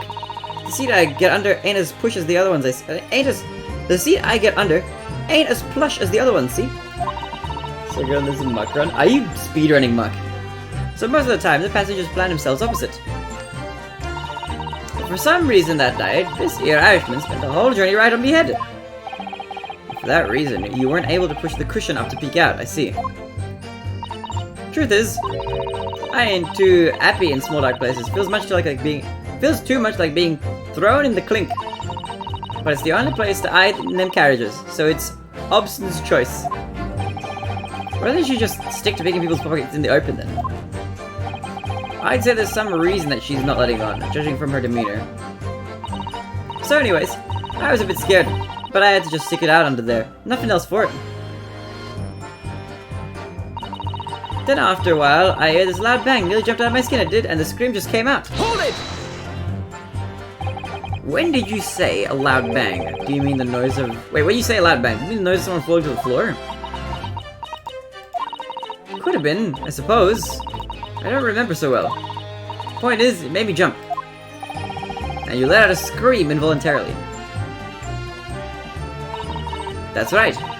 And then I felt the cushion over my head get lighter all of a sudden. Presumably when the defendant got up in order to help the victim, yes? Or not. Could equally have been the moment the accused stood up in order to stab his victim, could it not? Well, girl, did you see what happened at that crucial moment? Yeah, I saw it. Pushed up the cushion and had a quick butcher's while I had the chance, didn't I? The Irishman was sitting up the bloke what had fallen on the floor on the seat opposite. That matches Mr. McGillicud's account, of course. But then the fella suddenly turns around and looks right at me. I sunk back down again, but it was too late by then. I should never have risked looking. Dude, this is like accent training. So family, he did help me get away, man. And when Mr. McGillicud discovered you, he pulled you out from your hiding place. I was scared stiff, I was. He dragged me out and sat me down on the seat and all. Whew. Next to the victim, Mr. Mason. Yeah, the bloke had a knife in his guts. He was still bleeding. And the carriage lurched a bit, and he ended up falling onto me. Ugh, how awful. Both me and hands got covered in blood. It made me feel sick as a dog. Both her hands covered in blood. That must be what the rooftop passengers saw. After that, I believe you talked with Mr. McGilda for a while. Is that correct? He asked me some stuff.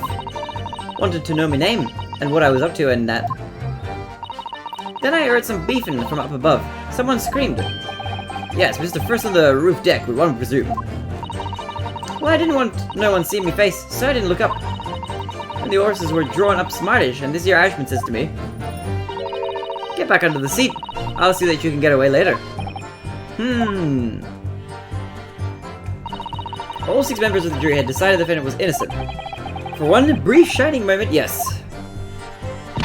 It's clear that they are all still very unsure. If we could just find some conclusive piece of evidence among this new testimony, I'm sure it would clinch the verdict we want. Yes, I think you're right. And I have this niggling feeling. Something is bothering me, but I just can't quite put my finger on it. Okay, we need to present some evidence. Okay, into the sheriff of my troubles. It's pitch black in there. Is that true? What have we got to present? We've got this, which is not really useful. There's this knife lodged into the victim's abdomen. So who killed the dude? Okay, there's that. Is there a button missing? Maybe she picked up a button from him.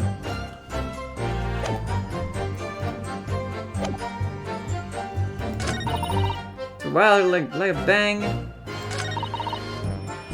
Okay, I'm gonna get back. Oh no!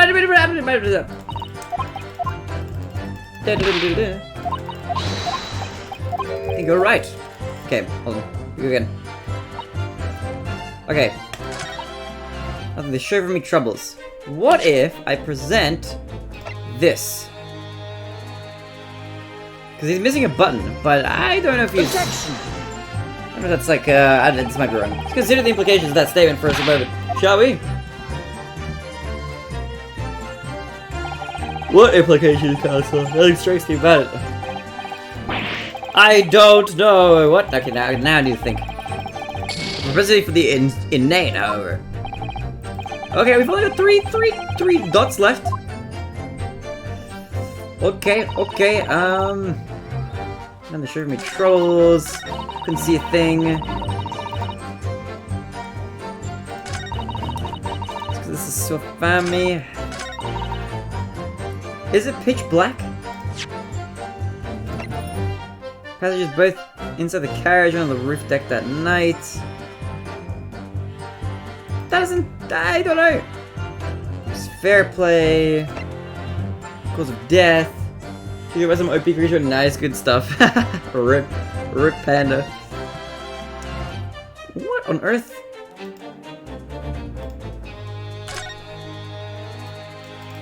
Was it pitch black in there? Experience of muck. Look inside. Oh, there is blood on the floor, which I can't look at very easily. I feel like I didn't look at this blood before. It's blood, isn't it? Something wrong. It's just, well, this blood stain is so obvious that it's all, that's all. And yet Van Zieks has made no mention of it. I suppose that does seem a little strange. Why do I have such a bad feeling about this? Okay. Now, is this thing pitch black, or like, it's gonna be dark in there? There's a handle, it seems. So now it's empty in there, for some reason. This is a storage compartment, but there's nothing in here. It's totally empty. Something doesn't seem right here, but I can't put my finger on what it is. What? Why is it empty now? Is there like a place where it gets put or something? Oh, Phoenix Wright Omnibus. Dude, what? What? I don't know. I don't get it. Is this thing underneath the carriage that I can inspect? I can't look underneath it. What? I'm confused. Well, let's open the door again. Go tight again. What's more? There is a lamp though, right? So it shouldn't be pitch black. Isn't it lit up on the inside? If there, does no light go through the cushion? Maybe no light goes through the cushion. I'm gonna try present this. I don't have any other ideas. The music's still going.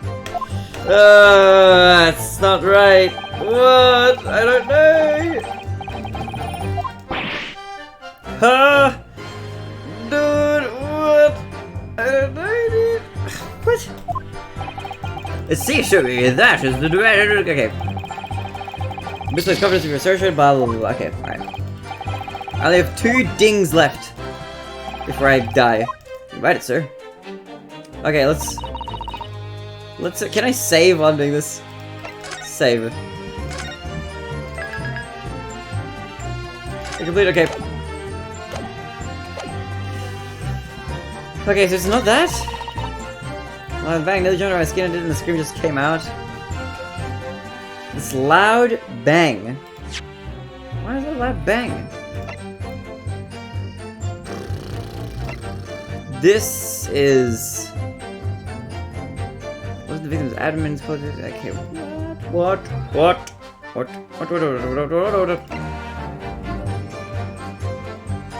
Is this okay? Let me have a okay. P examine. Is this the same knife? There's no sheath.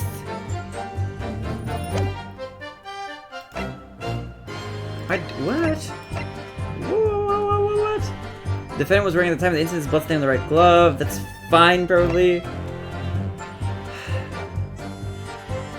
What? I don't know, dude. Blood in the victim's abdomen. What?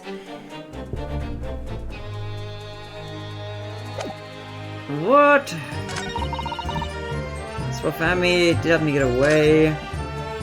What? What? Oh my god, what? I don't know what's weird. What? Can't put my finger on it. I feel like I present. Okay, snuck into the carriage before they. That's fine. So right, a waste of time, but nothing to show for me troubles that night. Is that true? Did you really get nothing that whole night? Is that really true?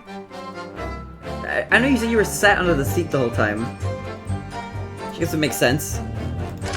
But you get nothing after that, even then? Can't see a blind thing in that hiding place. It's usually black in there.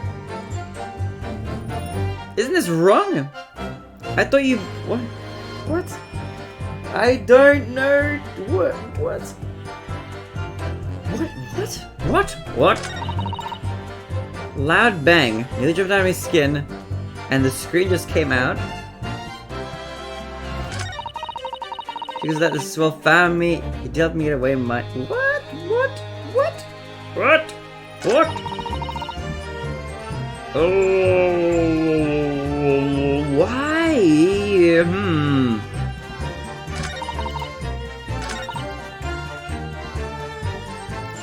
Present knife. I don't know. That wouldn't even make any sense, right? What would you... Okay, I'm just gonna... I'm gonna press this statement again. Hold it! I'm gonna press a few of them. Have I done the statement already? It's time. Why is that? Where's nice on my own? The government just takes some time. That's why I got it. Blah blah blah blah blah. I have the slider, but it doesn't look like your friend over there is like reacting to anything. Only there was a thing that if he early reacted, I was sure because anyway. But what are you looking like? Okay, there's a question. You've been sad to identify a child now, do you?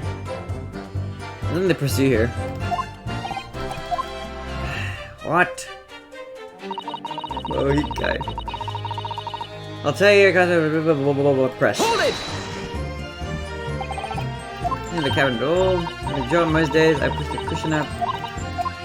At the crack. I take your paper to the butcher. Look, see, I got under the other one, but decided the message to the opposite. It means that night, blah blah blah. What? Truth is, I ain't too happy in small dark places. Feels too much like being thrown into the quick. Well, no. Oh, wait, what? You! Excuse me! The fuck? Something wrong? I didn't even notice him doing that the first time. Oh, I do apologize. Was there something the matter, Counsel? I'm just wondering if Mr. Stroud's last comment made something occur to you, perhaps. You seem to be thinking something to yourself. Okay. Nope, I didn't. Oh, no. 'Twas nothing important. I was feeling bad for the poor lass is all. I remember feeling desperate myself as a young lad. Shut up in the dark. 'Twas terrifying, so it was. I see, yes. I'm sure we can all sympathize. First look was pretty bugged yesterday, I believe. I'll have to have a look. I see, yes. I'm sure we can all sympathize. I'm still scared of the dark now. And I don't know about yourself, but I find that the darkness seems to make everything you hear seem so much louder as well. Oh, is it actually the wait, hold on, let me check something. Let me go to rankings. MREC. Does he have the badge? He doesn't. He doesn't have the 10-star full combo badge.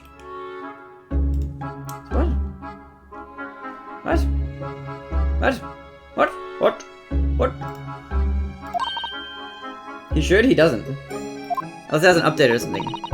Suppose it does, maybe. Wait a minute, isn't it not 10 stars? What are you talking about? Is it actually 10 stars? Mr. Strad. It might not have been after the update, because the rankings got changed, the star ratings. Try to look on YouTube and see it, I guess. I don't think it's actually rated. It is 10 stars for double time. Is it actually in the client? Because the star ratings got changed. They all got nerfed. So it might not be anymore. Unusual noise, perhaps. Right, I'm not so. I'll have a look. Nah, not really. All I could hear was the Irishman snoring. Good James, there's no need to tell the whole world of me foibles, you little scamp. 10.84. Ah, okay, I don't know then. What a pity. Let's check. Maybe he like slider broke or something. Did he get a proper full combo? If only Mr. Strad had heard something, it might have given us a new vital clue. Rather new clue. Yes. What should we make of that last statement of hers? It's profoundly important, because nothing else is important. My lord.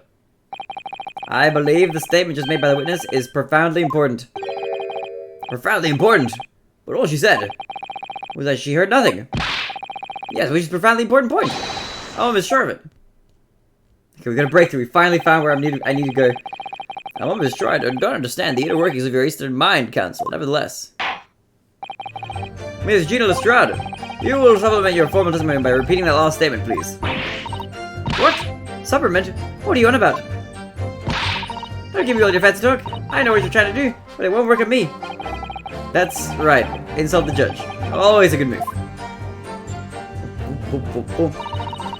Straining my ears to work out what was going on, but all I could hear was snoring. Okay. So this should be wrong. It's in the video in Discord. I'll have a look later. Thank you, Panda.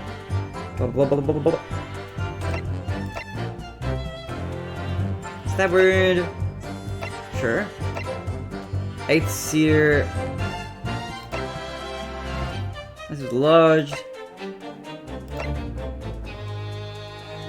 I mean,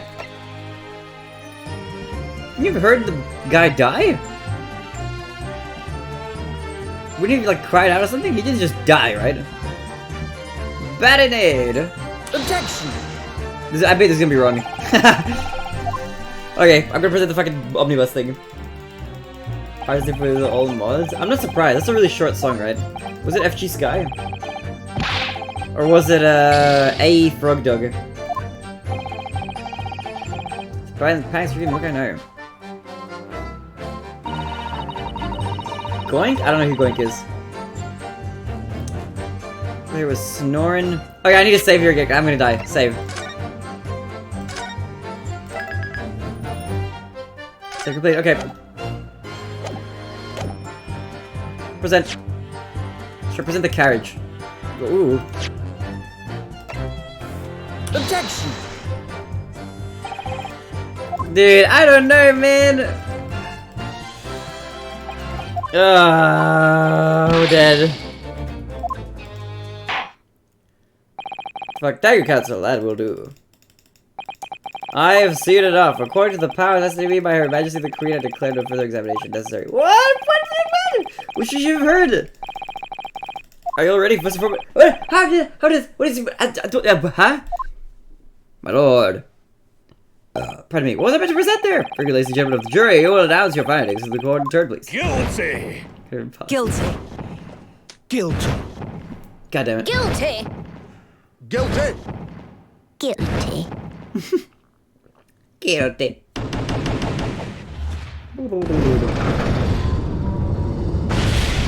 I think he's cheating. The defendant, Mr. Magnus, begilded. How do you know he's cheating? Thank the good ladies and gentlemen for the jury for the swift and decisive contemplation. Cheater amongst us. I'll have to have a look. Send me the map link. Where's a juror and do what?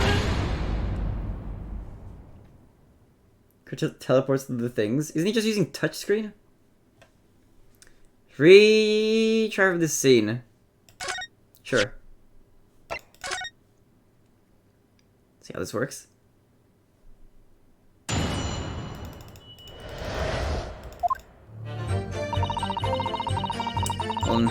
Load. Boom, boom. Is touchscreen banned? No. Touchscreen is not banned. Yeah, okay, let's load this. Let's see how this goes. But I like it was storing. So we have to... Wait, no. Maybe we can press this statement. Hold it! You plays? No, it's nerfed. How much PP you get. Because there's a touchscreen mod that gets applied if you use touchscreen. Strange to hear.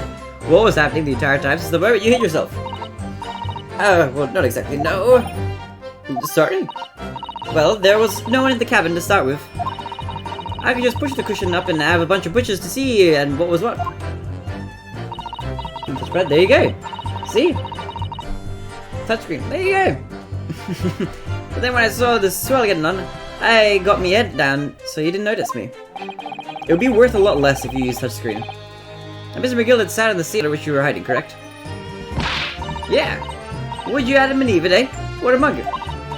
So then all I could do was listen. I was waiting to jump out of there as soon as I heard him leave, see? But would he? Not likely. Even though he stalked here and there, I never heard the door open. So I just had to stay put and listen to him driving his pigs to market, snoring like an old dog he was. Are there any conclusions we can draw from that, I wonder? It doesn't add up. A50 APP NSC. Oh my god. Miss Lestrade, what have you just told the court? Clear odds with the facts. At odds? Are you sure, man? I'm sure, absolutely. Abso-fucking-lutely. It's 100% sus. Seems my learning from his friend is not as dull-witted as I feared. So Van Zeeks realized it too. What is so sus about his statements? Counsel, I must insist that you bolster your claim with evidence, or some complicit party's name at the very least. Yes, my lord. I expect you to demonstrate this alleged contradiction to the court. Oh no, I hope I have the stuff to be able to do this. According to Miss Lestrade, while she was hiding in the omnibus that night, she heard nothing but the sound of Mr. McGilded snoring. But think, Ryunosuke, think. The PV isn't touchpad or touchscreen. Nice. There's something else that she should have heard. Show a person. Well, my lord, allow me to elaborate. On a particular sound that Miss Lestrade could not have failed to hear on the night in question. And very clearly explained by the presence of the following person. This, right? This guy? Is it this guy? Take that! There's a lot of low-key, actually not even low-key racism in this game. High-key racism, yeah. Also, Kung Fu, how you going? It would seem phantoms are at work again. There's time in my Nipponese friend's ears. There's just time in history, yeah. I don't believe he's not cheating. What the fuck? He still plays dumb as fuck. I'll have to have a look, but I am doubtful. I concur. No sign is apparent to me at all. Oh. What did he scream? A sound that would be very real indeed, however. Sound of your death throes. He's right. That was loud. What the fuck? I guess that will do. Bye. No, stop. Oh, God damn it. Okay, we have to go again. Dude, I have like no lives right now. Guilty. Guilty. Guilty. Guilty.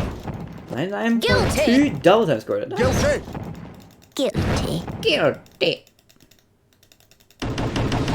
Dude. Go for 0 from forever. Slept till down near 2 p.m. That sounds nice. Sleeping until 2 p.m. Hell yeah. I'm glad you have a good day off to chill there. And rest and relax. Ah, let's go again. Dude, what sound would you... I thought he screamed, that guy. So that's not. Full combo, 78.4 accuracy, 0.0 for accuracy with hard rock added. Retry from this scene. Okay, where is this scene? Why is there in the cross-examination? That's so far back. I just need to keep making fucking saves because I have no lives left now. Hold it! Okay, let's get through this.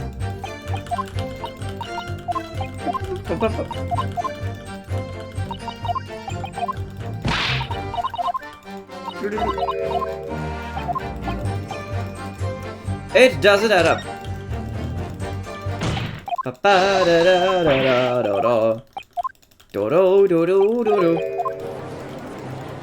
The sound of the man dying. Okay. Save. Right here. Boom. Overwrite the save data. Nice. Take complete. Okay.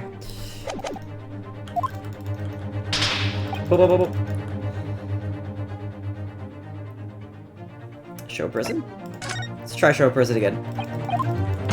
And if it's wrong, we just load back. Okay. So snoring, that's fine. You weren't there. You died. Don't think... Okay. You would have made a sound. I'm pretty sure. Right? Like, it's gonna be you. Take that! Thrice fired Mason? Because he was killed. Yes, my lord. The sound that Mr. Lestrade could not have failed to hear. Is that of the victim?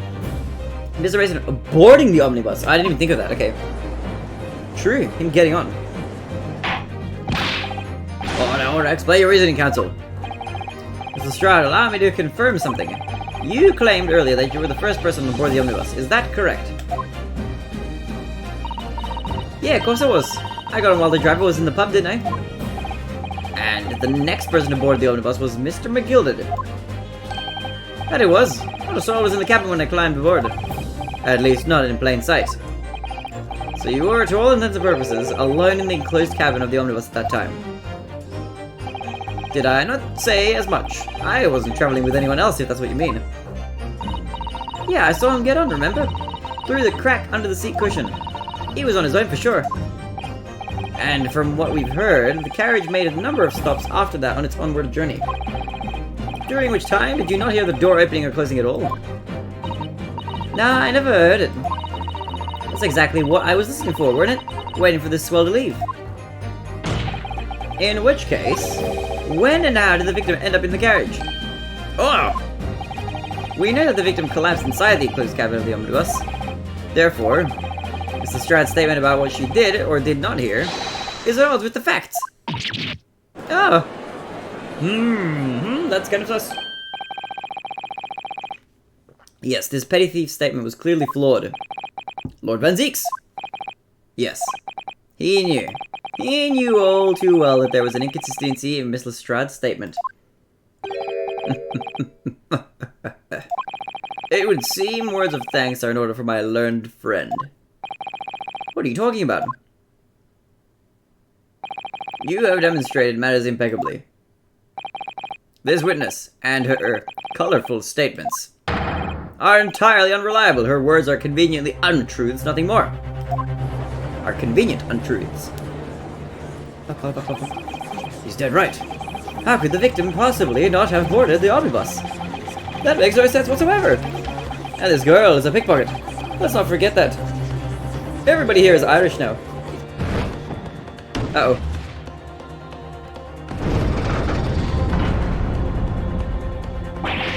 Ah!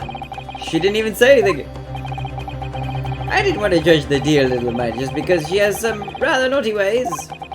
But I must say, I can't abide liars. And neither can I.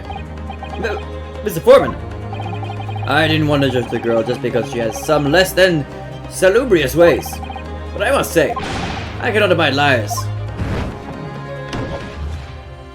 Uh-oh. Oh no. Oh no. Sorry, that's 5 jury members leaning towards guilty.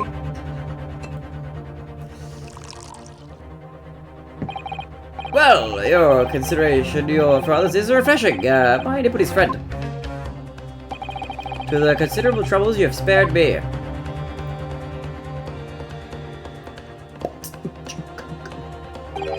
Yes, very refreshing.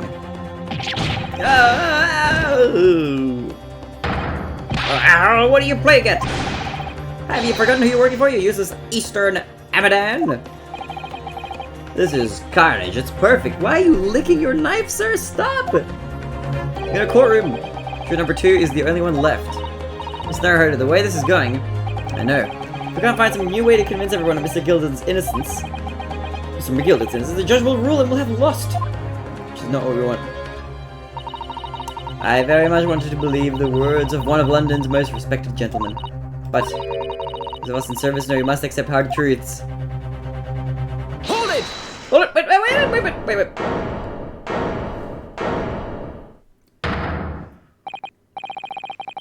Yes, the witness's last statement seems to have revealed a critical inconsistency in her story.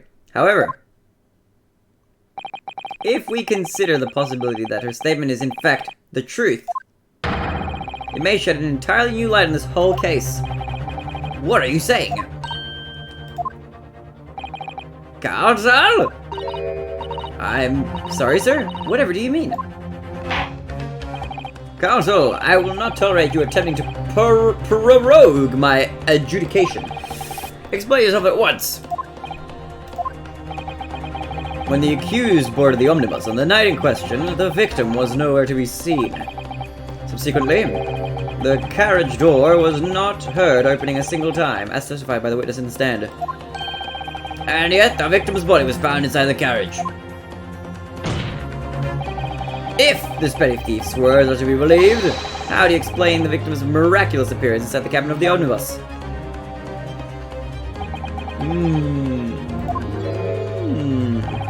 There's only one way to explain how the victim came to be inside the carriage. There's another entrance. If the door wasn't opened even once, the only explanation is that the victim entered the enclosed cabin some other way. Objection! I wondered what new fantasy you would come up with in your blind panic. But behold, the omnibus is here for all to see. There's only one side of the enclosed cabin is furnished with a door. The other has only windows. Fixed windows, which cannot possibly open. In short, there is no entrance to the cabin other than the door. Objection! But there could be. There's one possibility you haven't considered. Oh, really? Oh, really? Yes. One other way inside that isn't the door. Another opening, the use of which allowed the victim to appear inside the enclosed cabin. The roof! Exactly. Alright, counsel. The defense will identify the location for the court. Here's the omnibus on which the incident occurred. Where on earth is this entrance by which you propose the victim enter the cabin? Do we save? No, we're fine. It's right here. Take that! The answer is obvious. It can only be in the skylight. I say, the skylight? Objection! Your ludicrous proposal almost has me lost for words. However, Objection! the skylight may well be large enough for someone to pass through. Objection! So you claim. But do you have a shred of evidence to support your addle-brain theory? Both Mr. McGillard and Miss Lestrade said the same in their testimonies. They each claimed to have heard a loud thud, such as the noise made by someone falling to the floor. Oh, which means he could have been stabbed on the roof and then fall into the cabin? Yes, which has already been explained. The sound of the victim falling from his seat having been assaulted with the dagger. Yes, it has, but would a man slipping from the seat onto the floor really have made such a loud noise as the witness described? A noise loud enough to cause Mr. Lestrade to let out an involuntary cry, in fact? Good gracious! Perhaps, in fact, that was the moment the victim made his entrance into the cabin. No, let me rephrase that. The victim didn't enter the cabin as such. He fell into it. Objection! You're now suggesting that the victim fell from the skylight into the cabin. That's simply impossible. How can you be so sure? Because if the victim had fallen inside through the skylight, as you say, passengers on the roof deck would have seen it happen. And yet, not one person made mention of such events in their testimony. Well, yes, that's true, but... hold it.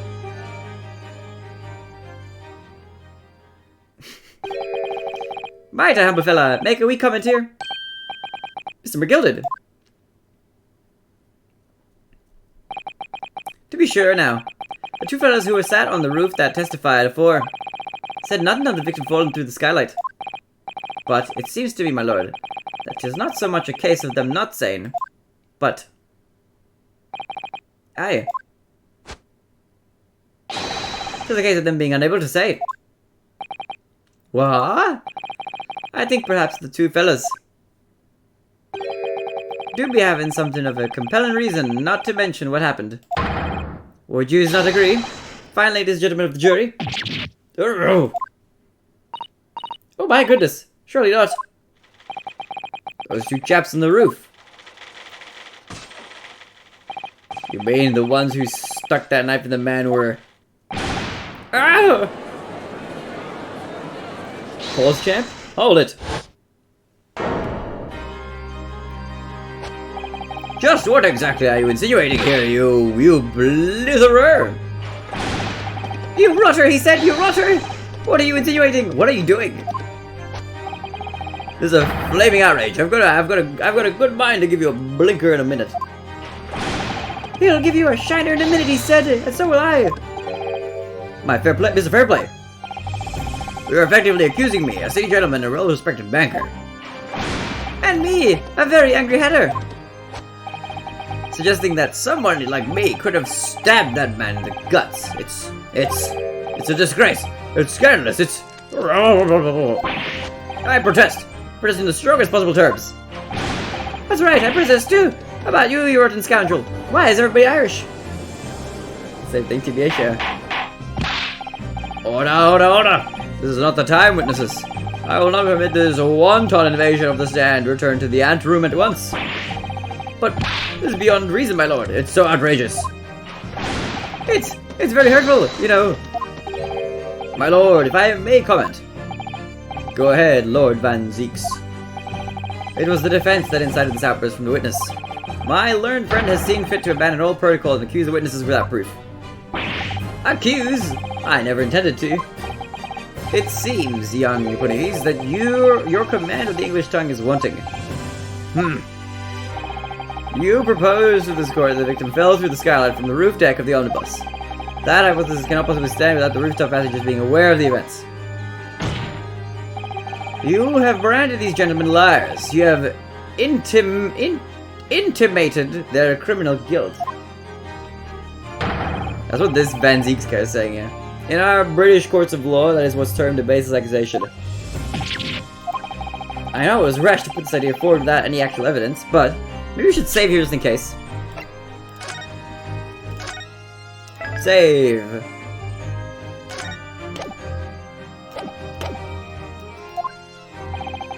You can't just dismiss it without a second thought. What are we wasting time for? Get the two. Testify. I thought there was something fishy about that hat from the moment I laid eyes on the fellow. We have to see this matter through now, one way or the other. If there's filthy rubbish in our midst, we must dispose of it at once. Testify. Testify! What's happening, Mr. Naruhodo? The spectators in the public gallery they're in a complete frenzy!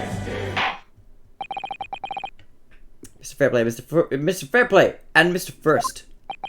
Oh, my lord. You will take the stand again and make another formal testimony in reference to the indictment brought by the defense. Yes, my lord. I didn't come here for this. Well, you're here for it now. There's no time to think this through. All I can do is keeping pushing forward. That seems like a typo. Is keep pushing forward, right? Not keeping pushing forward. Witness testimony. Refuting the accusation. We were the only two people up on that roof deck. Dead or alive, I can swear to that. If anything had happened where we were sitting, don't you think one or the other of us would have noticed? In any case, neither of us know the first thing about the victim. We had no reason to kill the man. The skylight was shut the entire time, I tell you. We couldn't possibly have opened it. If you're so sure the victim fell through the skylight, where's your proof?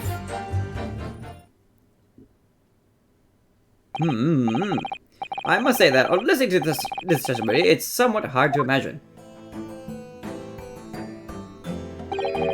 how either witness could have performed any malevolent act on this open rooftop deck without the other not noticing forthwith. That's right. You see. Mere innocent, I tell you. Nipple. What?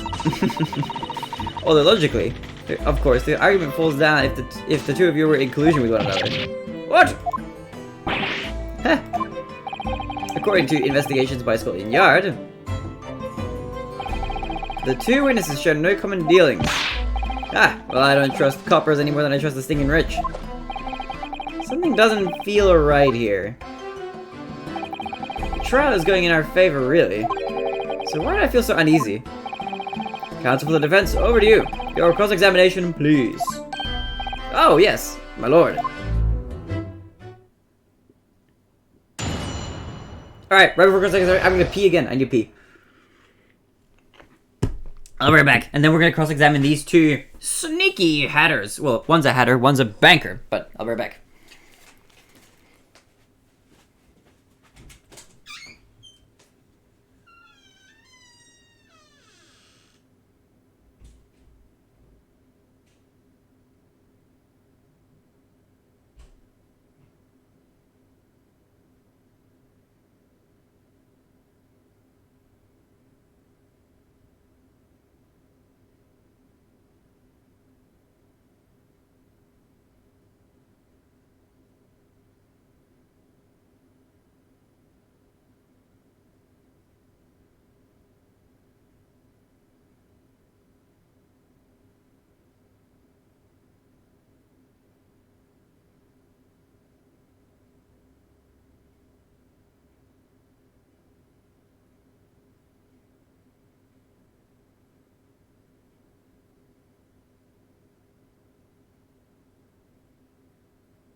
I sense a trap. Let's have a look. Hopefully there isn't one that we're being lured into. But only time will tell. We were the only 2 people up on that roof deck, dead or alive. I can swear to that. Press. Hold it! At no time did the victim, Mr. Mason, climb to join you on the roof deck. Absolutely not. Dickon. No question about it, he said not at all. Oh, but yes, of course. I remember seeing them both. The victim inside the enclosed cabin asking, talking with this man here. Is this true, Mr. McGilded? Dear me, my lord, at the risk of repeating myself, I boarded the omnibus alone and nodded off inside almost immediately. That's an outright lie. Without doubt you were engaged in... Let me stop you there, fella, and ask, do you have any evidence at all? At all?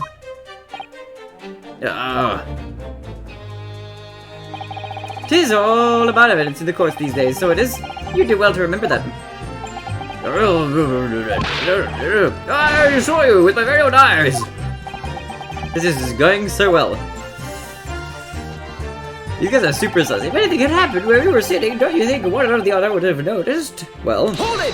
what if you were in cahoots with each other? Well, it was on the final run of the omnibus at past 10 o'clock in the evening. It would certainly have been quite dark, perhaps too dark to see clearly. Is this some kind of a lark? Is this some kind of a joke, he said? Is that what this is? Or perhaps one or the other of you fell asleep briefly.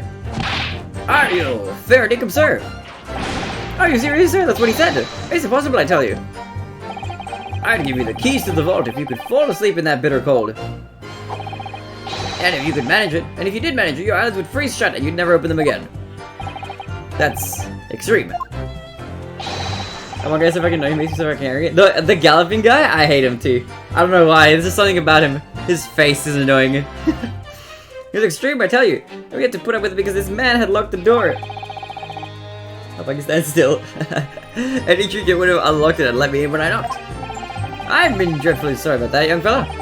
But you see, I was away with the fairies and I didn't hear you at all. That's a lie! I saw you through the glass. You were talking to someone. Now, 'twas a cold night, so it was. People do be seeing things that aren't real in the cold. 'Tis hardly surprising. Seeing things! Seeing things! I believe we are reaching an impasse here at this particular point. Ah! You! Don't take it personally now, lad. If I'm a suspect in this case, then 'tis only fair that you and the other fee now too. Open and free commission. A competition is what a capitalist society is all about. This isn't a competition I should like to be involved in, really. In any case, neither of us know the first thing about the victim. We had no reason to kill the man. Is that actually true? Is that actually true? So you had never met Mr. Thrice-Fired Mason before? Oh, lum no, not once, never. He never met the man before, he said? Never. Never. And you, Mr. First, had no prior dealings with the victim either? That's right, sir. Patterns don't have much to do with brickmakers, to be perfectly honest, sir. No, I imagine not. You see, how many different ways can I put this? Neither of us have the remotest connection. No. To the gentlemen who were inside the cabin. But you seem like you do have Excuse some me. information about this. Mr. McGilded? Yes, counsel. What can I be doing for you? Did the witness's last statement give you pause for a thought somehow? Not the remotest connection. Is that right now? I wonder. What are you insinuating now? Ah, Mr. Fairplay. It has been too long, so it has. Eh? If I'm not very much mistaken, I believe 'tis fast approaching, is it not? Your repayment date. Oh, you beg your pardon? You borrowed 20 guineas from me, sir. An unconscionable rate of interest. You tricked me. It's extortion. Well now, is that a touch of begrudgery, is it? The sort of begrudgery that might motivate a fellow to pass his crimes off onto another.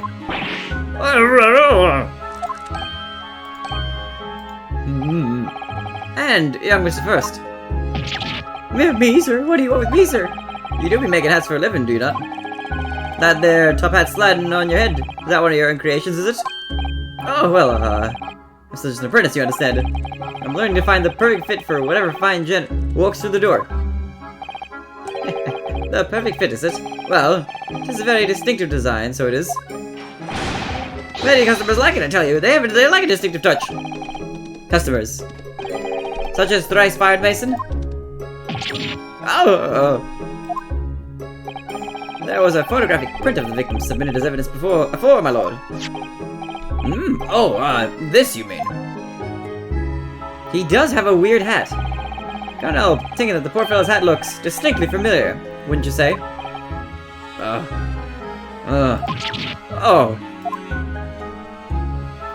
That's one of my hats. Aye, that it is. So it would seem the brickmaker was a customer of yours. Dude, his hat is so large, it's so huge.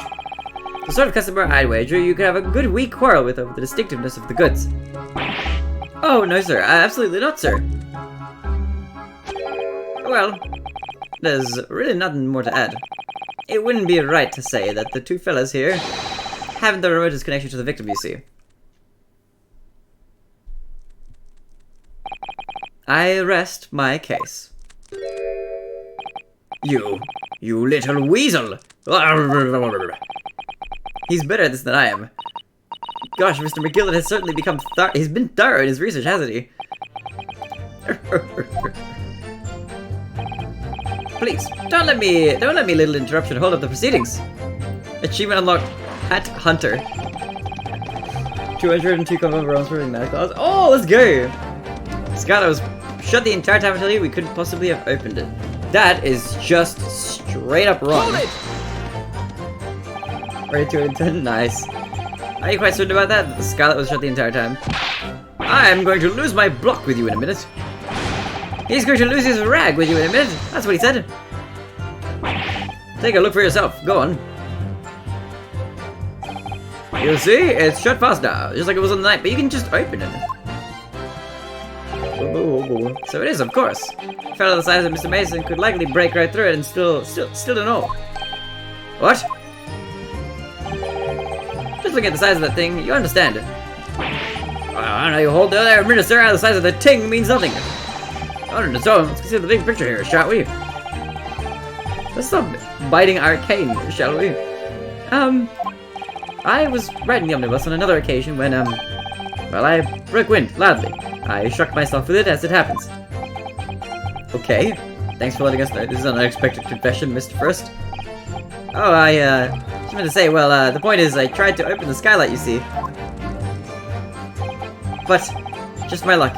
I couldn't make it budge. The stench was terrible. Everyone was looking daggers at me, sir. I went as red as rouge, I did. Are you expecting me to sentence you?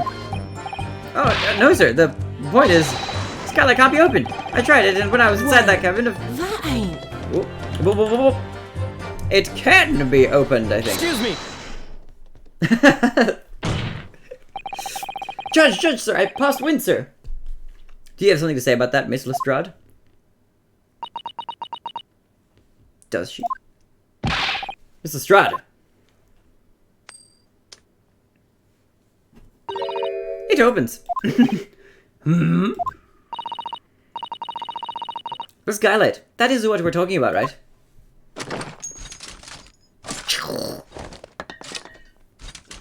What? Oh, the skylight's open dead easy. More easily than you can load that weapon. That's a lie, I tell you. Otherwise, when I broke wind, You can't do it from inside, you mug. Oh!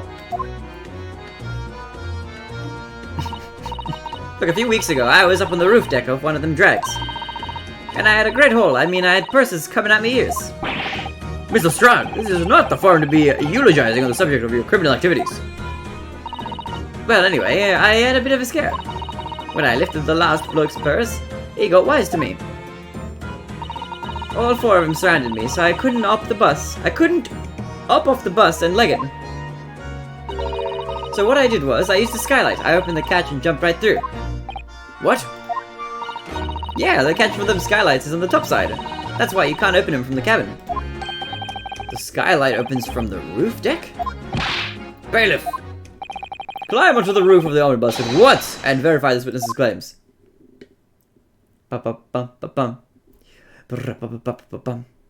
Will it open? It does open. Oh! Oh, my hat! Poor bailiff said, see? Order, order, order! So it appears that the street girl's statement is quite true. I don't believe it! The skylight opens! And from the roof deck! Mr. Naruhodo! This could be the clue we've been looking for! Well, counsel for the defense, please continue with your cross-examination. Yes, my lord! Right, are we maybe doing mock on Sunday? Probably not. I haven't looked at it. I don't know what the game is. I can't say yes or no. So the skylight opens. Perhaps I should investigate for myself. I need to actually check out the game. There's a sure the victim fell through the skylight. Where's your proof? Well, hold on, wait. Can I save here? Save? Save. Rock play with me, Kappa? Okay. Come on. So do I present? I gotta press, right?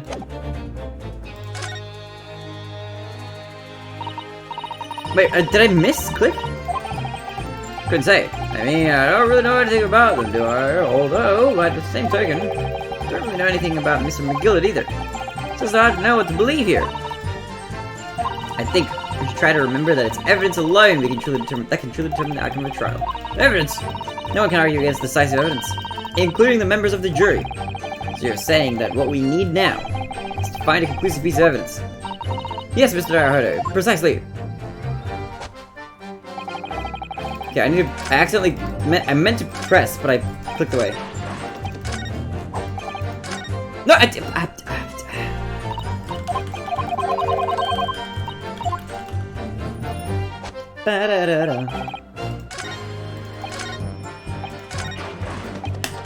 Okay, and then press this. Hold it! Proof. That's right. I dare bad to hear it. We came to hear what we saw. We came here to say what we saw. I tell you, not for this. But you call us both shysters. Brand us as criminals. You call us liars. That's what he means, and accuse us of doing it. As it stands at the moment, there is no hard evidence that incriminates yourselves now, is there? I believe we're in much the same position as one another here. Oh. If I don't crack this case soon, he'll crack his teeth. Okay, let's try present a thing. I'll try present a thing.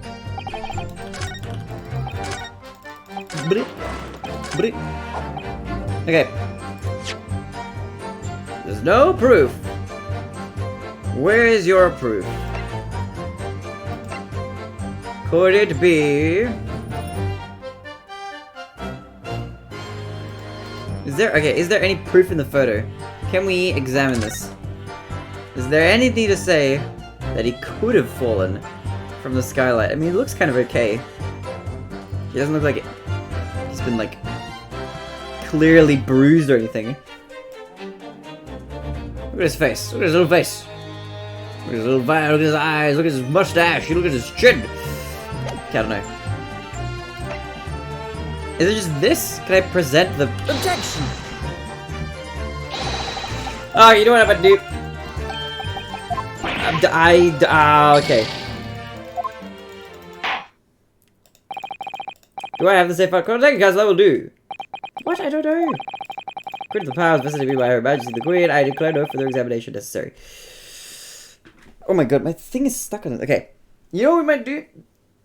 We might do, since I started stream late, I think we might bookmark it here, and then continue from here tomorrow.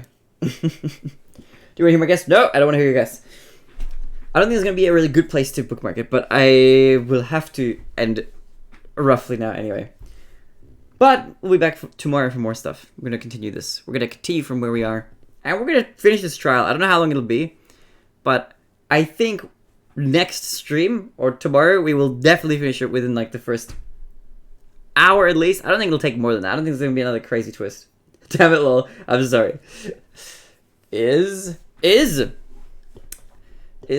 game that is very cool. Alright, we're gonna have a look at who's live on Twitch right now, and we're gonna just wake up and had breakfast. Oh, I'm sorry.